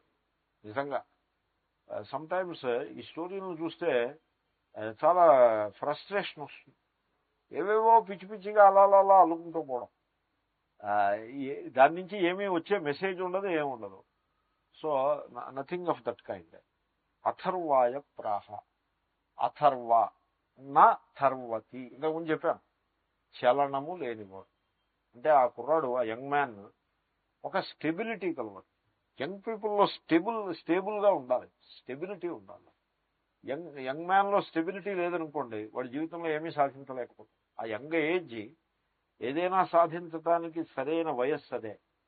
ఆ వయస్సు దాటిపోయి వీడు మిడిల్ ఏజ్లో పడిపోయాడు అనుకోండి, మిడిల్ ఏజ్లో పడిపోతే సమ్ సూపర్ఫిషియల్ వర్కింగే ఉంటుంది తప్పిస్తే డీప్గా దేన్నైనా అధ్యయనం చేసేటువంటి గుణాన్ని అప్పుడు వీడు నేర్చుకోలేడు. ఇప్పుడు వేదమంత్రాలు వల్లించాలనుకోండి, కొంచెం యంగ్ ఏజ్లో ఉండగా అయితే గమ్ముని వల్లించగలుగుతారు. పెద్ద ఏజ్లో, పెద్ద వయసు వచ్చిన తర్వాత వేదమంత్రం చెప్పరా అంటే, నేను సనఃపరు శతతి దుర్గాణి విశ్వ నావే వసింధు అని స్వరితం చెప్తే, ఆ విశ్వ సనఃపరు శతతి దుర్గాణి విశ్వ ఆ క్షామద్దేవో అతి దురితాత్యగ్ని అని ఇది అనుదాత్తం, అది స్వరితం. రెండు ఒకే రకంగా బ్లాంక్గా చెప్పడం. బ్లాండ్గా చెప్పారనుకోండి, చెప్తే నేను ఎంత దిద్దినా అదేం వర్కౌట్ కాదు. సో అధ్యక్ష నేను కూడా గుడికి వారి దూరంలో నడిపిస్తూ ఉంటాను. అక్కడ స్వరితం నెత్తి మీద కొమ్ము ఉంటుంది, ఇక్కడ అడుగున గీత ఉంటుంది. There must be some difference between the two. అది ఏమిటి డిఫరెన్స్ మనం చెప్పేదే అయ్యి ఉంటుందిలే అని అనిపిస్తుంది తప్పిస్తే డిఫరెన్స్ కూడా గుర్తుకు రాదు. అదే చిన్నతనంలో నేర్చుకున్నారనుకోండి, ఇలాంటి నువాన్సెస్ అంతా చాలా సటిల్ పాయింట్స్ అన్ని కూడా మనసు. నేను ఉంటే మనం చెప్పి దాంట్లో దృష్టాంతం ఒకటి చెప్పాను, రేపటి నుంచి కొంచెం మీరు గుర్తిస్తారనే ఒక ఆశతో చెప్పి, అందుకోసం అది ఓవర్ దాట్. కాబట్టి చిన్న వయస్సులో, ఆ యంగ్ ఏజ్లో you will be able to master anything. అప్పుడు కనుక నేర్చేసుకుంటే ఆ తర్వాత ఎల్డర్ ఏజ్లో దాన్ని ఇంకా బాగా రిఫైన్ చేసుకుంటూ పోవచ్చు. ఆ సంస్కారాలు ఆ వయస్సులో పడాలి. అంటే ఆ యంగ్ ఏజ్ లో వాడు స్టేబుల్ గా ఉండాలి. ఆ స్టెబిలిటీ ఎప్పుడు రావాలి అంటే అది that is a very important qualification. ఈ అథర్వుడు అట్టివాడు. నా థర్వతి, థర్వశ్చలతి కర్మ. థర్వ అనే ధాతువు, కర్మ అంటే ధాతువు, చలతి అనే అర్థంలో ఉంటుంది. వీడు చలనము లేనివాడు అంటే వెరీ స్టేబుల్ గా, అంటే he's the correct candidate for this knowledge. ఆత్మవిద్యకి స్టెబిలిటీ కావాలి. ఎర్నెస్ట్నెస్ అంటారు చూడండి, దీన్ని సంగతి ఏమిటో నేను పట్టుకోవాలి అనేటువంటి సమధికమైన ఉత్సాహం చాలా అవసరం. అది లేకపోతే సూపర్ఫిషియల్గా మిగిలిపోతుంది. సూపర్ఫిషియల్గా ఉంటే అది ఏమీ కన్విన్సింగ్గా ఉండదు, చాలా చప్పచప్పగా ఉంటుంది. We can see that everywhere you can come across some superficial statements. ఏమిటోనండి ఈ సంసారం అంతా ఇదంతా మిథ్యేనంటారండి, something like that. Meaning head, no tail. Some silly statement. Statement may be correct, but it is not really appreciated by the person. అలా ఉండకూడదు, strong depth ఉండాలి. అటువంటి విద్యార్థి వీడు అథర్వుడు. That is the symbolism. ఇంకా చెప్పొచ్చు, అథర్వ అంటే నకారాంత శబ్దం కూడా. ఇది అథర్వ శబ్దము. అథర్వన్ అనే నకారాంతం, అథర్వ అనే అకారాంతం రెండు ఉన్నాయి. అథర్వ, అథర్వో, అథర్వాహ ఉంది. అథర్వా, అథర్వాణౌ, అథర్వాణ రెండు ఉన్నాయి. సో అథర్వా, వా అంటే వన్ అన్నమాట. గుణవాన్ అంటే గుణవత్ శబ్దం లాగా. సో వాన్ కలవాడు. వా అంటే వాన్ కలవాడు. ఏమిటి కలవాడు? అథ రు. అథ అంటే అర్థము. అథ అర్థ, ఆ రేఫల్ మిస్ అయింది. అథ, అథ ఈజ్ అర్థ. రు అంటే జ్ఞానం. సో ఆ మంత్రముల యొక్క అర్థము వాడికి తెలుసు. వాడు వలించిన వేద మంత్రముల యొక్క అర్థం వాడికి తెలుసు, మీనింగ్ వాడికి తెలుసు. ఎన్ని స్టేజెస్ ఉన్నాయో చూడండి. ఇప్పుడు మీరు ఉపనిషత్తులు వల్లించారనుకోండి, ఎలా వల్లిస్తారు? చాలా మంది బాగా వల్లిస్తారు. సో బ్రహ్మవిదా ఆప్నోతి పరం తదేషాభ్యుక్త సత్యం జ్ఞానమనంతం బ్రహ్మ యో వేద నిహితం గుహాయాం పరమే వ్యోమన్ సోష్ణుదే సర్వాన్ కామాన్ సహ బ్రహ్మణా విపశ్చితేతి అని ఈ విధంగా మహావేగంగా ఎంతో స్వరయుక్తంగా బాగా చక్కగా వినడానికి కూడా సొంపుగా ఉండేట్లా చెప్పేస్తారు. ఇది శబ్దజ్ఞానం. దానికి అర్థం ఏమిటి? You don't ask that question. అర్థం ఏమిటి అని అడగదు. అర్థం తెలుసుకోండి, తెలుసుకునే ప్రయత్నమే చేయండి. ఒకవేళ తెలుసుకున్నాడు, అర్థం తెలుసుకోవాలంటే సంస్కృతం నేర్చుకోవాలి. సంస్కృతం నేర్చుకోవడం అంటే అసలు అది ఒక గండమే. అది ఆ పని చేయడు. నేను ఫీల్ అయ్యేది ఎక్కడంటే, కొనేదో ఇంగ్లీష్ విద్యలు ఆ విద్యలు చదువుకుని ఉద్యోగాలు చేసుకునే వాళ్ళు సంస్కృతం నేర్చుకోలేదంటే some justification they have, because they are learning something else. మేము పురోహితులం అంటూ మంత్రాలని వల్లించడమే మా ప్రొఫెషన్ అని పెట్టుకునేవాడు, వై హీ డజంట్ నో సంస్కృతి? పురోహితులకి ఎవళ్ళకి కూడా సంస్కృతం తెలియకపోవడానికి హేతువేమి? ఎప్పుడు చేస్తాడు పౌరోహిత్యం? కర్మకి నియత కాలం ఉంటుంది. పొద్దున్నుంచి రాత్రి దాకా కర్మ చేయరు. భోజనం చేసిన తర్వాత ఇంకా కర్మ ఉండదు. కర్మ ఎప్పుడు ఉంటుంది? పొద్దున్న ఉంటుంది. ఎంతవరకు ఉంటుంది? మహా పెద్ద కర్మఠుడు అయితే 10 గంటల దాకా ఉంటుంది. ఇంకా పెద్ద కర్మఠుడు వైశ్వదేవం అవి కూడా చేసేటంటే భోజనం 5 దాకా ఉంటుంది. మళ్ళీ సూర్యాస్తమయం దాకా ఇంకా మధ్యలో కర్మ ఉండదు. ఈ మధ్య అంతసేపు నిద్రపోతాడా? ఓ గంట సేపు నిద్రపోయినా మిగిలిన 2-3 అవర్స్ ఉంది కదా, ఆ 2-3 అవర్స్లో సాంస్క్రిట్ ఎందుకు నేర్చుకోడు? కూర్చుని పేకాట ఆడడమో, లేకపోతే వాళ్ళతో కబుర్లు చెప్పడమో, లేకపోతే ఊరంతా వెళ్ళి తిరిగి రావడమో చేస్తాడు తప్పించి he doesn't even think of learning Sanskrit. This is the bane of our Hindu dharma. అంచేతనే పురోహితుడు ఊరికే మంత్రాలు వల్లిస్తాడు, అదేమిటో వాడికి తెలియదు, అతనికి తెలియదు. పెద్ద దోషం. ఒకప్పుడు ఇలా ఉండేది కాదు. ఇప్పుడు మీరు చర్చికి వెళ్ళారనుకోండి, వాడేదో అక్కడ బైబిల్ చదువుతాడు, దానికి అర్థం తెలిసి చదువుతాడా తెలియకుండా చదువుతాడా చెప్పండి మీరు నాకు? తెలిసి చదువుతాడు. ఒకవేళ ఇంగ్లీష్లో ఉంటే వీళ్ళకి తెలియదేమోనని వచ్చి దాని తెలుగులో ఒక ట్రాన్స్లేట్ చేసి చదువుతాడు, అర్థం తెలిసి చదువుతాడు. మీరు మస్జిద్కి వెళ్ళారనుకోండి, వాళ్ళు ఏవో పెద్ద పొడుగాటి దీర్ఘాలతో ఏవో వాళ్ళ ప్రేయర్స్ చదువుతారు. You just think of it. అది అర్థం తెలిసి చదువుతాడా తెలియక చదువుతాడా? ఐ హ్యావ్ ఎ ఫీలింగ్ నేను అడిగాను కూడాను, that they know what they are singing. వాళ్ళకి అర్థం తెలుస్తూ ఉంటుంది. ఏదో సమ్ వర్డ్స్ ఉంటాయి, వాటికి అర్థం తెలుస్తూ ఉంటుంది. వాళ్ళు పార్సీ భాష, అరబ్బీ భాష నేర్చుకుని వాడు అంటున్న మాటలకి వాడికి అర్థం తెలుసు. మన పురోహితుడు ఉంటాడు, వీడు మంత్రం చెప్తాడు, వీడు అంటున్న మాటకి ఎవరిని మొదలు పెట్టమంటారా, మరి కూర్చోండి అయితే మొదలు పెడతాను, ఈ మాటలకి వాడికి అర్థం తెలుసు అంతే. ఇంకా వాళ్ళు కూర్చున్న తర్వాత అన్న మాట ఏ మాటకి వీడికి అర్థం లేదు. ఉత్తిష్టంతో భూత పిశాచ అక్షతలు ఎడమవైపు వేసుకోండి, ఈ డజన్ నో ది మీనింగ్. ఏదైనా మీనింగ్ ఏదైనా అక్కడక్కడ చూచాయిగా ఏమైనా తెలిసి ఉండాలి, కానీ మొత్తం మీద తాను చెప్పే మంత్రాలకి అర్థం తనకి తెలియదు. ఎంత దురదృష్టకరమైనది. మన హిందూ ధర్మమును ఈ మతాలు, ఈ చిన్న చిన్న చితక మతాలు, ఈ చిల్లర మతాలు వచ్చేసి ఇవి మన విశిష్టమైన హిందూ ధర్మం మీద ఇవి అసలు ఛాలెంజ్ని ఇవ్వగలిగాయంటే అది వాటి గొప్ప కాదండి, మన చేత కాదు. మనలో ఆ సారం లేక ఆ జ్ఞానాన్ని నుంచి మనం దూరం అయిపోయి కేవలము కస్టమ్స్ అండ్ కన్వెన్షన్స్ ని పట్టుకుని ఇదే సర్వం అనే స్థితికి మనం చేరుకోబట్టే. నేనంటున్న మాట కాదు, వేద సభలో వేద విద్వాంసులందరి యొక్క సమావేశమైనటువంటి వేద సభలో, తిరుపతిలో జరిగిన వేద సభలో పెద్ద పెద్ద పండితులందరూ కలిసి తేల్చిన నిర్ణయం ఏమిటంటే ఈ విధంగా మంత్రాలు వల్లిచ్చి అర్థం ఏమీ తెలియకుండా ఉండటం ఇది చాలా దురదృష్టకరమైనటువంటి పరిస్థితి. ఈ పరిస్థితికి శాస్త్రంలో ఎక్కడా ప్రమాణం లేదు, ఇలా ఉండకూడదనే శాస్త్రం చెప్తోంది అని నిర్ణయాలు చేశారు. ఎనీవే ఈ పాయింట్ ఈజ్, సో ఇప్పుడు శబ్దం, ఇప్పుడు ఉపనిషత్తు వల్లించాడు శబ్దమే, అర్థం తెలియదు, అర్థం అసలు సుతరాము కూడా తెలియదు. ఒకవేళ తెలుసుకున్నాడు అనుకోండి, బ్రహ్మవిత్ మోక్షమును పొందును, బ్రహ్మనగా సత్యం జ్ఞానం అనంతం, ఇది అర్థజ్ఞానం కలిగింది. Even then he is not complete. ఎందుకంటే ఆ బ్రహ్మ ఆత్మయే అనే సత్యాన్ని వాడు సాక్షాత్కరించుకోవాలి. That is the next stage. ఎన్ని స్టేజ్లు అయ్యాయి అక్కడికి? శబ్దము, అర్థము, సాక్షాత్కారము. ఈ శబ్దము అర్థము రెండు వేర్వేరు స్టేజ్లుగా ఉండేది కాదు ఒకప్పుడు. శబ్దంతో పాటుగా అర్థం కూడా ఉండేది. అంచేతను అక్కడ అర్థ, అథర్వాలో ఉండే అథ అంటే అర్థ అంటే శబ్దము అర్థము. He has already got it. Then రు, అథ రు. రు అంటే ఆ అర్థం ఏదైతే కలదో దానిని సాక్షాత్కరించుకున్నవాడు. సో శబ్దార్థములు వాటి సాక్షాత్కారము కలవాడు గనుక వాడికి అథర్వ అని పేరు. ఆశ్చర్యమేముంది, అతను ఆ మహర్షి అథర్వణ వేదాన్నంతని లోకంలో ప్రవర్తిల్లజేసిన మహర్షి. ఒక పెద్ద వేదాన్ని లోకంలో ప్రవర్తిల్లజేశాడు. అంటే ఆయన ఊరికే వల్లించేసి అర్థం తెలియకుండా ప్రవర్తిల్ల చేయలేదు, లేకపోతే కేవలం అర్థం పైపైన తెలుసుకుని కూడా ప్రవర్తిల్ల చేయలేదు. దాన్ని సాక్షాత్కరించుకుని లోకంలో ప్రవర్తిల్ల చేసినాడు. అంతటి మహాత్ముడు, హీజ్ ఎ గ్రేట్ సేజ్.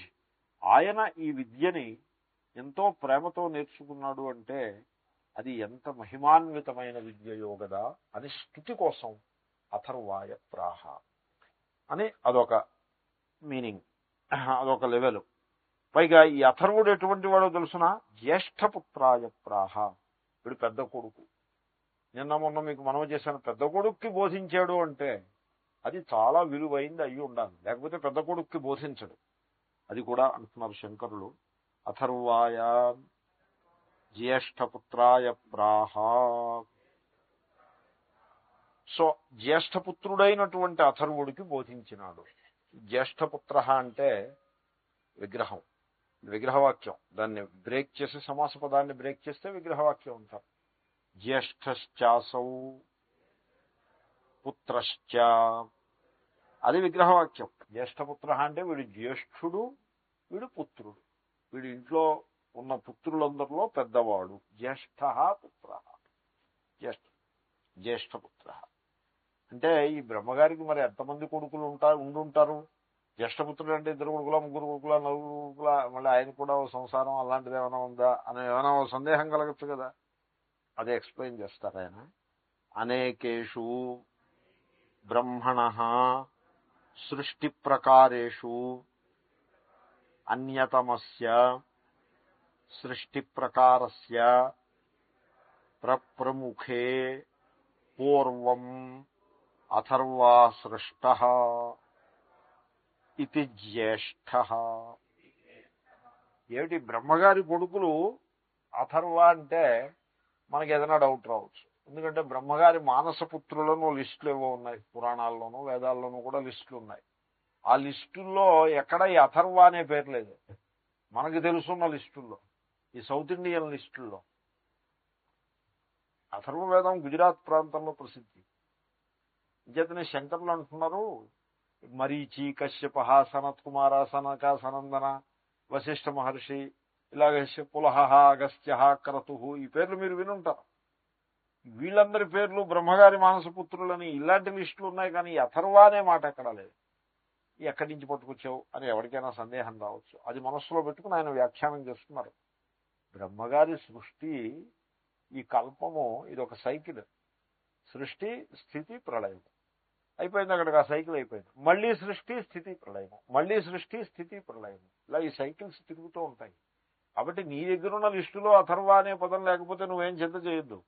నీ దగ్గర ఉన్న లిస్టు ఒక సైకిల్కి చెందిన లిస్టు. ఇలాంటి సైకిల్స్ చాలా ఉన్నాయి. అనేకేషు సృష్టి ప్రకారేషు. ఎవరో వాళ్ళు అలుంటారు శంకరులతో, ఎవడో మా లిస్టులో ఈ పేరు లేదని. నువ్వు అలాంటి బుద్ధిమంతుడు వేలే, నీ సైకిల్ కాదు ఇది ఇంకో సైకిల్ అన్నట్టుగా చెప్తున్నారు ఆయన. అనేకేషు సృష్టి ప్రకారేషు, అనేక మోర్ దాన్ వన్ సైకిల్స్, అలాగా సైకిల్ ఆఫ్టర్ సైకిల్ వస్తూ ఉంటుంది. ఆ సైకిల్స్ లో అన్యతమస్య సృష్టి ప్రకారస్య, వన్ అమాంగ్ మెనీ, అన్యతమా is one among many. So one among many such cycles ఏదో ఒక సైకిల్లో అథర్వ అనే పేరు ఉందని నువ్వు అనుకోవయా. It is like that. So దాని మీద ఇంక పెద్ద అంతకంటే పెద్ద మీమాంస అక్కర్లేదు. అటువంటి సృష్టి ప్రకారస్య ప్రముఖే, అటువంటి సృష్టి ప్రకారం ఆరంభంలో పూర్వం మొట్టమొదట అథర్వ, అథర్వుడనే ఆయన సంకల్ప రూపంగా జన్మించినాడు. అంటే ఆయనే అథర్వుని రూపంగా ప్రకటమైనాడు సంకల్పం చేత. ఆ విధంగా ఆయన జ్యేష్ఠుడు. కాబట్టి మీకు తెలుసున్న పురాణ గాథల్లో ఎక్కడా అథర్వుడు జ్యేష్ఠపుత్రుడుగా లేడు అని అలాంటి శంక మీరేం పెట్టుకోకండి. ఈ సైకిల్ కాకపోతే మరో సైకిల్, అది కాకపోతే ఇంకో సైకిల్, ఏదో ఒక సైకిల్లో ఆ ఉన్న ఋషుల యొక్క నామాల్లో ఒక ఆయన ప్రధానమైన వాడు అథర్వుడు. ఆయన పేరు మీదే ఈ వేదము ఉద్భవించినది అని రాశారు ఆయన. ఎందుకు రాశారంటే సౌత్ ఇండియన్ సంప్రదాయం కదా, ఇక్కడ అథర్వణ వేదం పాపులర్ కాదు. సౌత్ ఇండియాలో ఈవెన్ శంకరాస్ టైంలో యజుర్వేదము, సామవేదము పాపులర్. ఋగ్వేదం మహారాష్ట్ర ఆ ప్రాంతంలో పాపులర్. సౌత్ ఇండియన్లో సామవేదం, యజుర్వేదమే. అథర్వణ వేదం అంటే బాగా పైకి, నార్త్ ఇండియాలో బాగా పైకి వెళ్ళాలి ఆ స్థితి. అందుకోసం అలా రాశారు. ఎనీవే ఇదంతా కూడా టీకాకారులు వాళ్ళు మెన్షన్ చేస్తారు. Why he should write like that, because the lists that are known to us doesn't have the name Atharva, therefore Shankara is pointing it out. All that is well established. నేను దాని సారవంతా మీకు చెప్పాను. So పూర్వం Atharva సృష్ట. So ఒకనొక particular సైకిల్లో సృష్టింపబడిన అనేక మానసపుత్రులలో ఒక ఆయన అథర్వ. ఆయన అందరికంటే ముందు ఆయన జన్మించినాడు కనుక ఆయన జ్యేష్ఠపుత్రుడైనాడు. ఆ జ్యేష్ఠపుత్రునకు ఇది బోధించాడు. ఇక్కడ ఈ జ్యేష్ఠపుత్ర విశేషణం కూడా స్తుతే, స్తోత్రం కోసమే. సో అంటారు ఆయన, తస్మై జ్యేష్ఠపుత్రాయ ప్రాహ ఉక్తవాన్. అది. సో ఆ జ్యేష్ఠపుత్రునికి బోధించినాడు. దీనికి దృష్టాంతం చెప్పాలంటే భాగవతాన్ని దృష్టాంతంగా చెప్పచ్చు. భాగవతాన్ని వ్యాస మహర్షి రచించి ఆయన దాన్ని తన జ్యేష్ఠపుత్రుడైన శుకునికి బోధించాడు. శుకుడు ఆయనకి జ్యేష్ఠపుత్రుడు. సో అలాగే అంటే దాని మీద ఉండేటువంటి ప్రేమ అట్టిది, ఆ విద్య యొక్క మహిమ అట్టిది. ఆయన ఋషి, ఆయనకి తెలుసు తనకు తన దృష్టిలో చాలా గొప్ప విద్య కనుక దాన్ని పెద్ద కొడుక్కి అందజేస్తాడు. అడిగి ఆ మంత్రం పూర్తయిపోయింది. Very nice. నెక్స్ట్ మంత్ర. అథర్వణే యాం ప్రవదేత బ్రహ్మా అథర్వాతాం పురోవాచ అంగిరే బ్రహ్మ విద్యాం సభారద్వాజాయ సత్యవహాయ ప్రాహ భారద్వాజః అంగిరసే పరావరాం. Already we are making progress. First మంత్రం అయిపోయింది, సెకండ్ మంత్ర. ఈ రకంగా 10-11 మంత్రాలు అయ్యేప్పటికి ఆ ఖండ పూర్తవు. అటువంటి ఖండలు 6 ఖండలు అయితే ముండకోపనిషత్తు ఆఖండి. ఎనీవే, సో 2004లో పూర్తవుతుంది ముండక, నాట్ ఇన్ 2003. ఇది క్వైట్ ఎలాబొరేట్ థింగ్ ఇది. అస్తు. సో ఈ అథర్వణే యాం ప్రవదేత బ్రహ్మ, యాం విద్యాం, ఏ విద్యనైతే బ్రహ్మ అథర్వణే ప్రవదేత. ఇక్కడ అథర్వణే నకారాంతంలో పడింది. అంతకుముందు అథర్వాయ అకారాంతం. అంటే అథర్వ శబ్దం అకారాంతము నకారాంతము రెండు కూడా నోన్నే, అంచేతనే అథర్వణే ఆత్మనే అన్నట్టుగా. సో ఏ బ్రహ్మ విద్యనైతే, యాం బ్రహ్మ విద్యాం, ఇక బ్రహ్మ విద్యాం అనే మాట కూడా ఉంది. యాం బ్రహ్మ విద్యాం, ఏ బ్రహ్మ విద్యనైతే బ్రహ్మ అంటే హిరణ్యగర్భుడు బ్రహ్మగారు అథర్వణే ప్రవదేత, అథర్వ ఋషికి బోధించినాడు. తాం, ఆ విద్యను, పూర్వము అంటే అప్పుడు, అథర్వ, ఆ అథర్వుడు అంగిరే ఉవాచ. అంగిరే చతుర్థ ఏకవచనం. అంగిర్ అనే ఆయనకి ఉవాచ. అంగిర్ ప్లస్ ఇంగే అంగిరే. అంగిర్ ఆయన పేరు. సో అంగిర్ అనేది ప్రాతిపదిక రేఫ. దానికి ప్రథమ ఏకవచనం ఉండాలంటే అంగిహి అని ఉంటుంది. సో మనం పేరు చెప్పుకుందాం అంగిర్. అంగిర్ అనే మహర్షికి ఈ బ్రహ్మ విద్యని ఆయన అథర్వుడు బోధించినాడు. పోనీ ఆయన ఎందుకు బోధించాలి అంటే గురు శిష్య పరంపర. మొట్టమొదటి చెప్పారు కదా, బ్రహ్మ విద్యా సంప్రదాయ పారంపర్య లక్షణ సంబంధం అని మనం మొట్టమొదటి వాక్యంలో చూసాం. బ్రహ్మ విద్య ఇది ఒక సంప్రదానం, సంప్రదానం. గురువుగారి శిష్యుడికి బోధించటం అదొక పరంపర. ఒకళ్ళ తర్వాత ఒకళ్ళు అలా జనరేషన్ ఆఫ్టర్ జనరేషన్ వస్తూ ఉంటుంది. సో నేను ఈవేళ పొద్దున్న శివానంద ఆశ్రమంలో ఉపన్యాసం చెప్తూ ఈ మాట అన్నాను. శివానంద గారు, ఆయన శిష్యుడు చిన్మయానంద గారు, ఆయన శిష్యుడు దయానంద గారు, ఆయన శిష్యుడిని నేను. 4వ తరం. శివానంద గారితో మొదలు పెడితే 4వ తరం అని ఐ వాస్ సేయింగ్. సో ఇలాగ పరంపర ఉంటుంది కదా.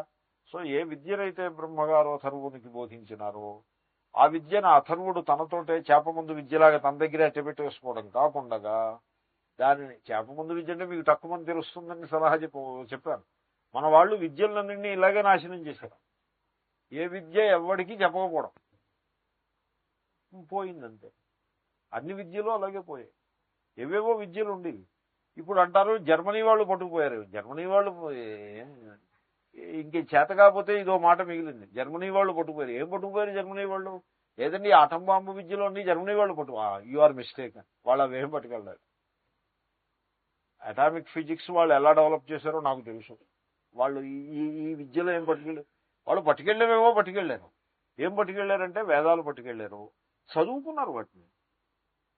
బ్లూమ్ఫీల్డ్, మ్యాక్స్ ముల్లరు, అలాగే వాళ్ళందరూ ఈ వేదం పుస్తకాలు పట్టుకెళ్ళి చదువుకుని డిక్షనరీలు రాశారు, పుస్తకాలు రాశారు, భాష్యాలు రాశారు, ఏవేవో రాశారు.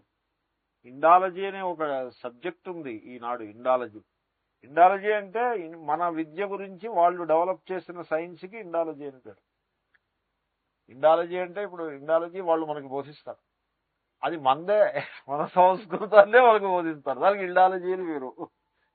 సో నేను ఇండాలజీ డిపార్ట్మెంట్స్ తిరుగుతూ ఉంటాను. అమెరికా వెళ్ళానంటే ఇంక నాకు అదే పని. ఈ డిపార్ట్మెంట్స్ నుంచి ఇన్విటేషన్స్ వస్తుంటే వెళ్తూ ఉంటాను. మా ఆశ్రమానికి we have that kind of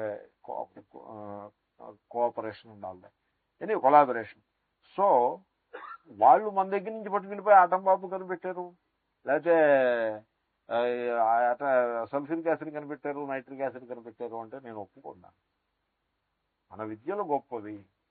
మన విద్యలని ఇంకా పూర్వం హస్తి విద్య ఉంది.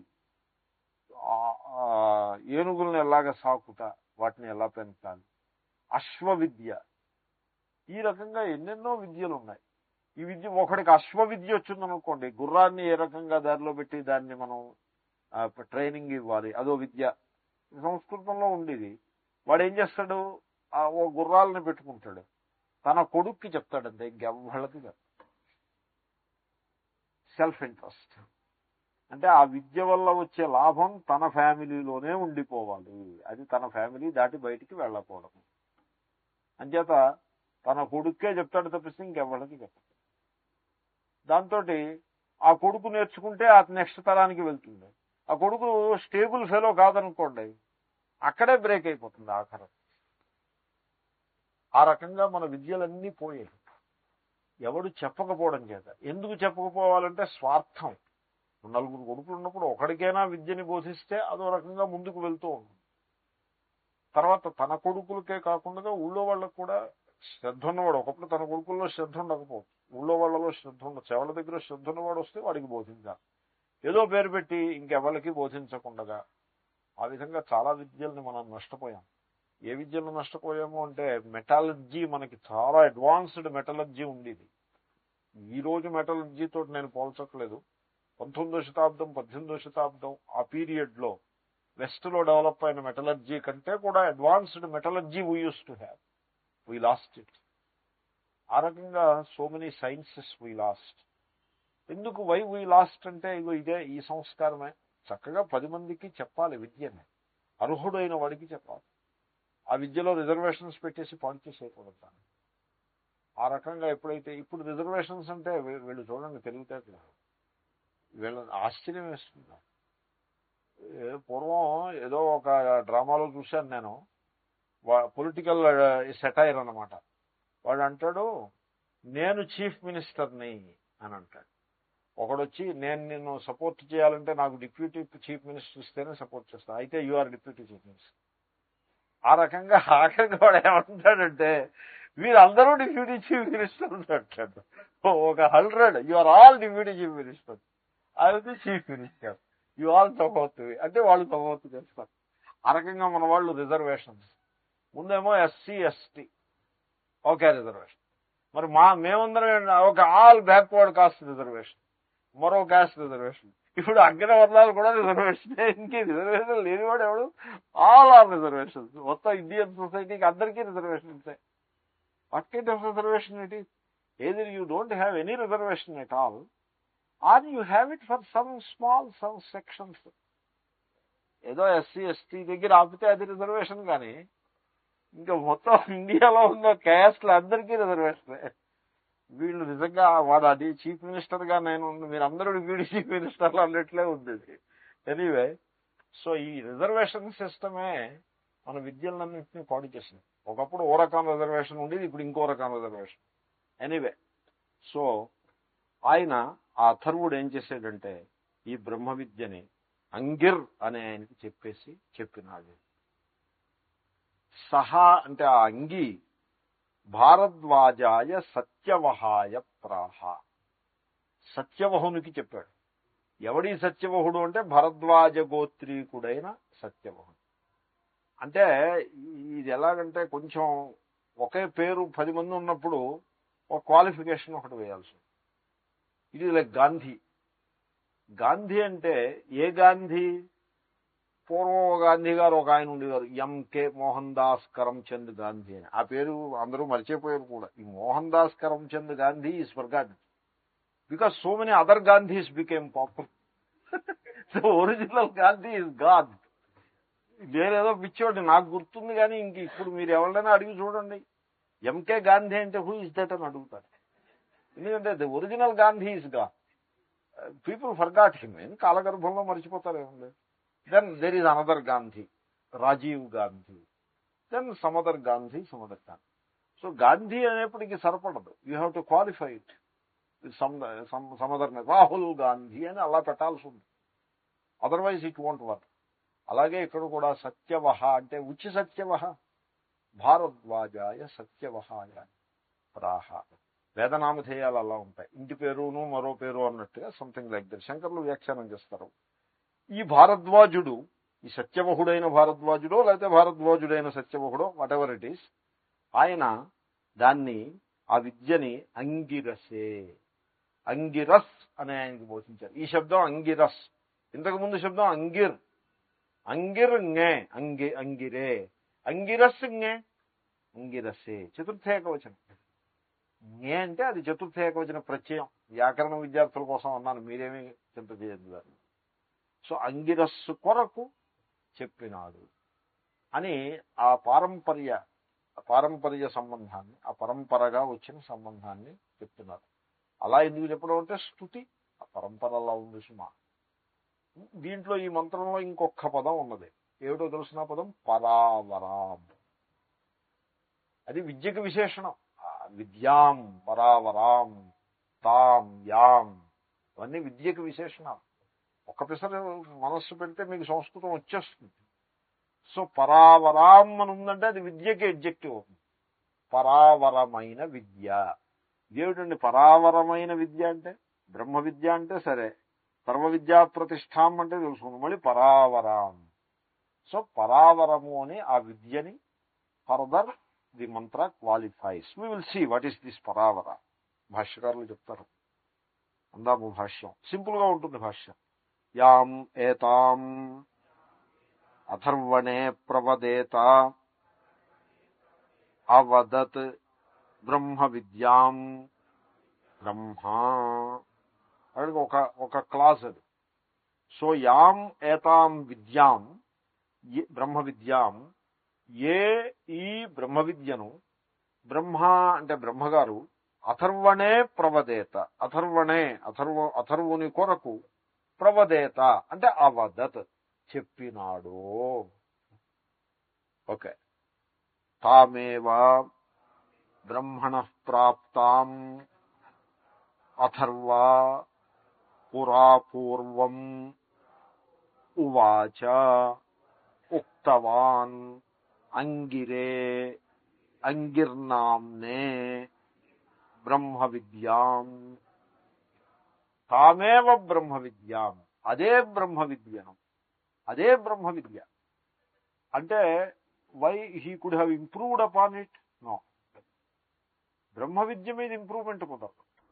ఓం పూర్ణమద పూర్ణమిదం పూర్ణాత్ పూర్ణముదచ్యతే పూర్ణస్య పూర్ణమాదాయ పూర్ణమేవావశిష్యతే.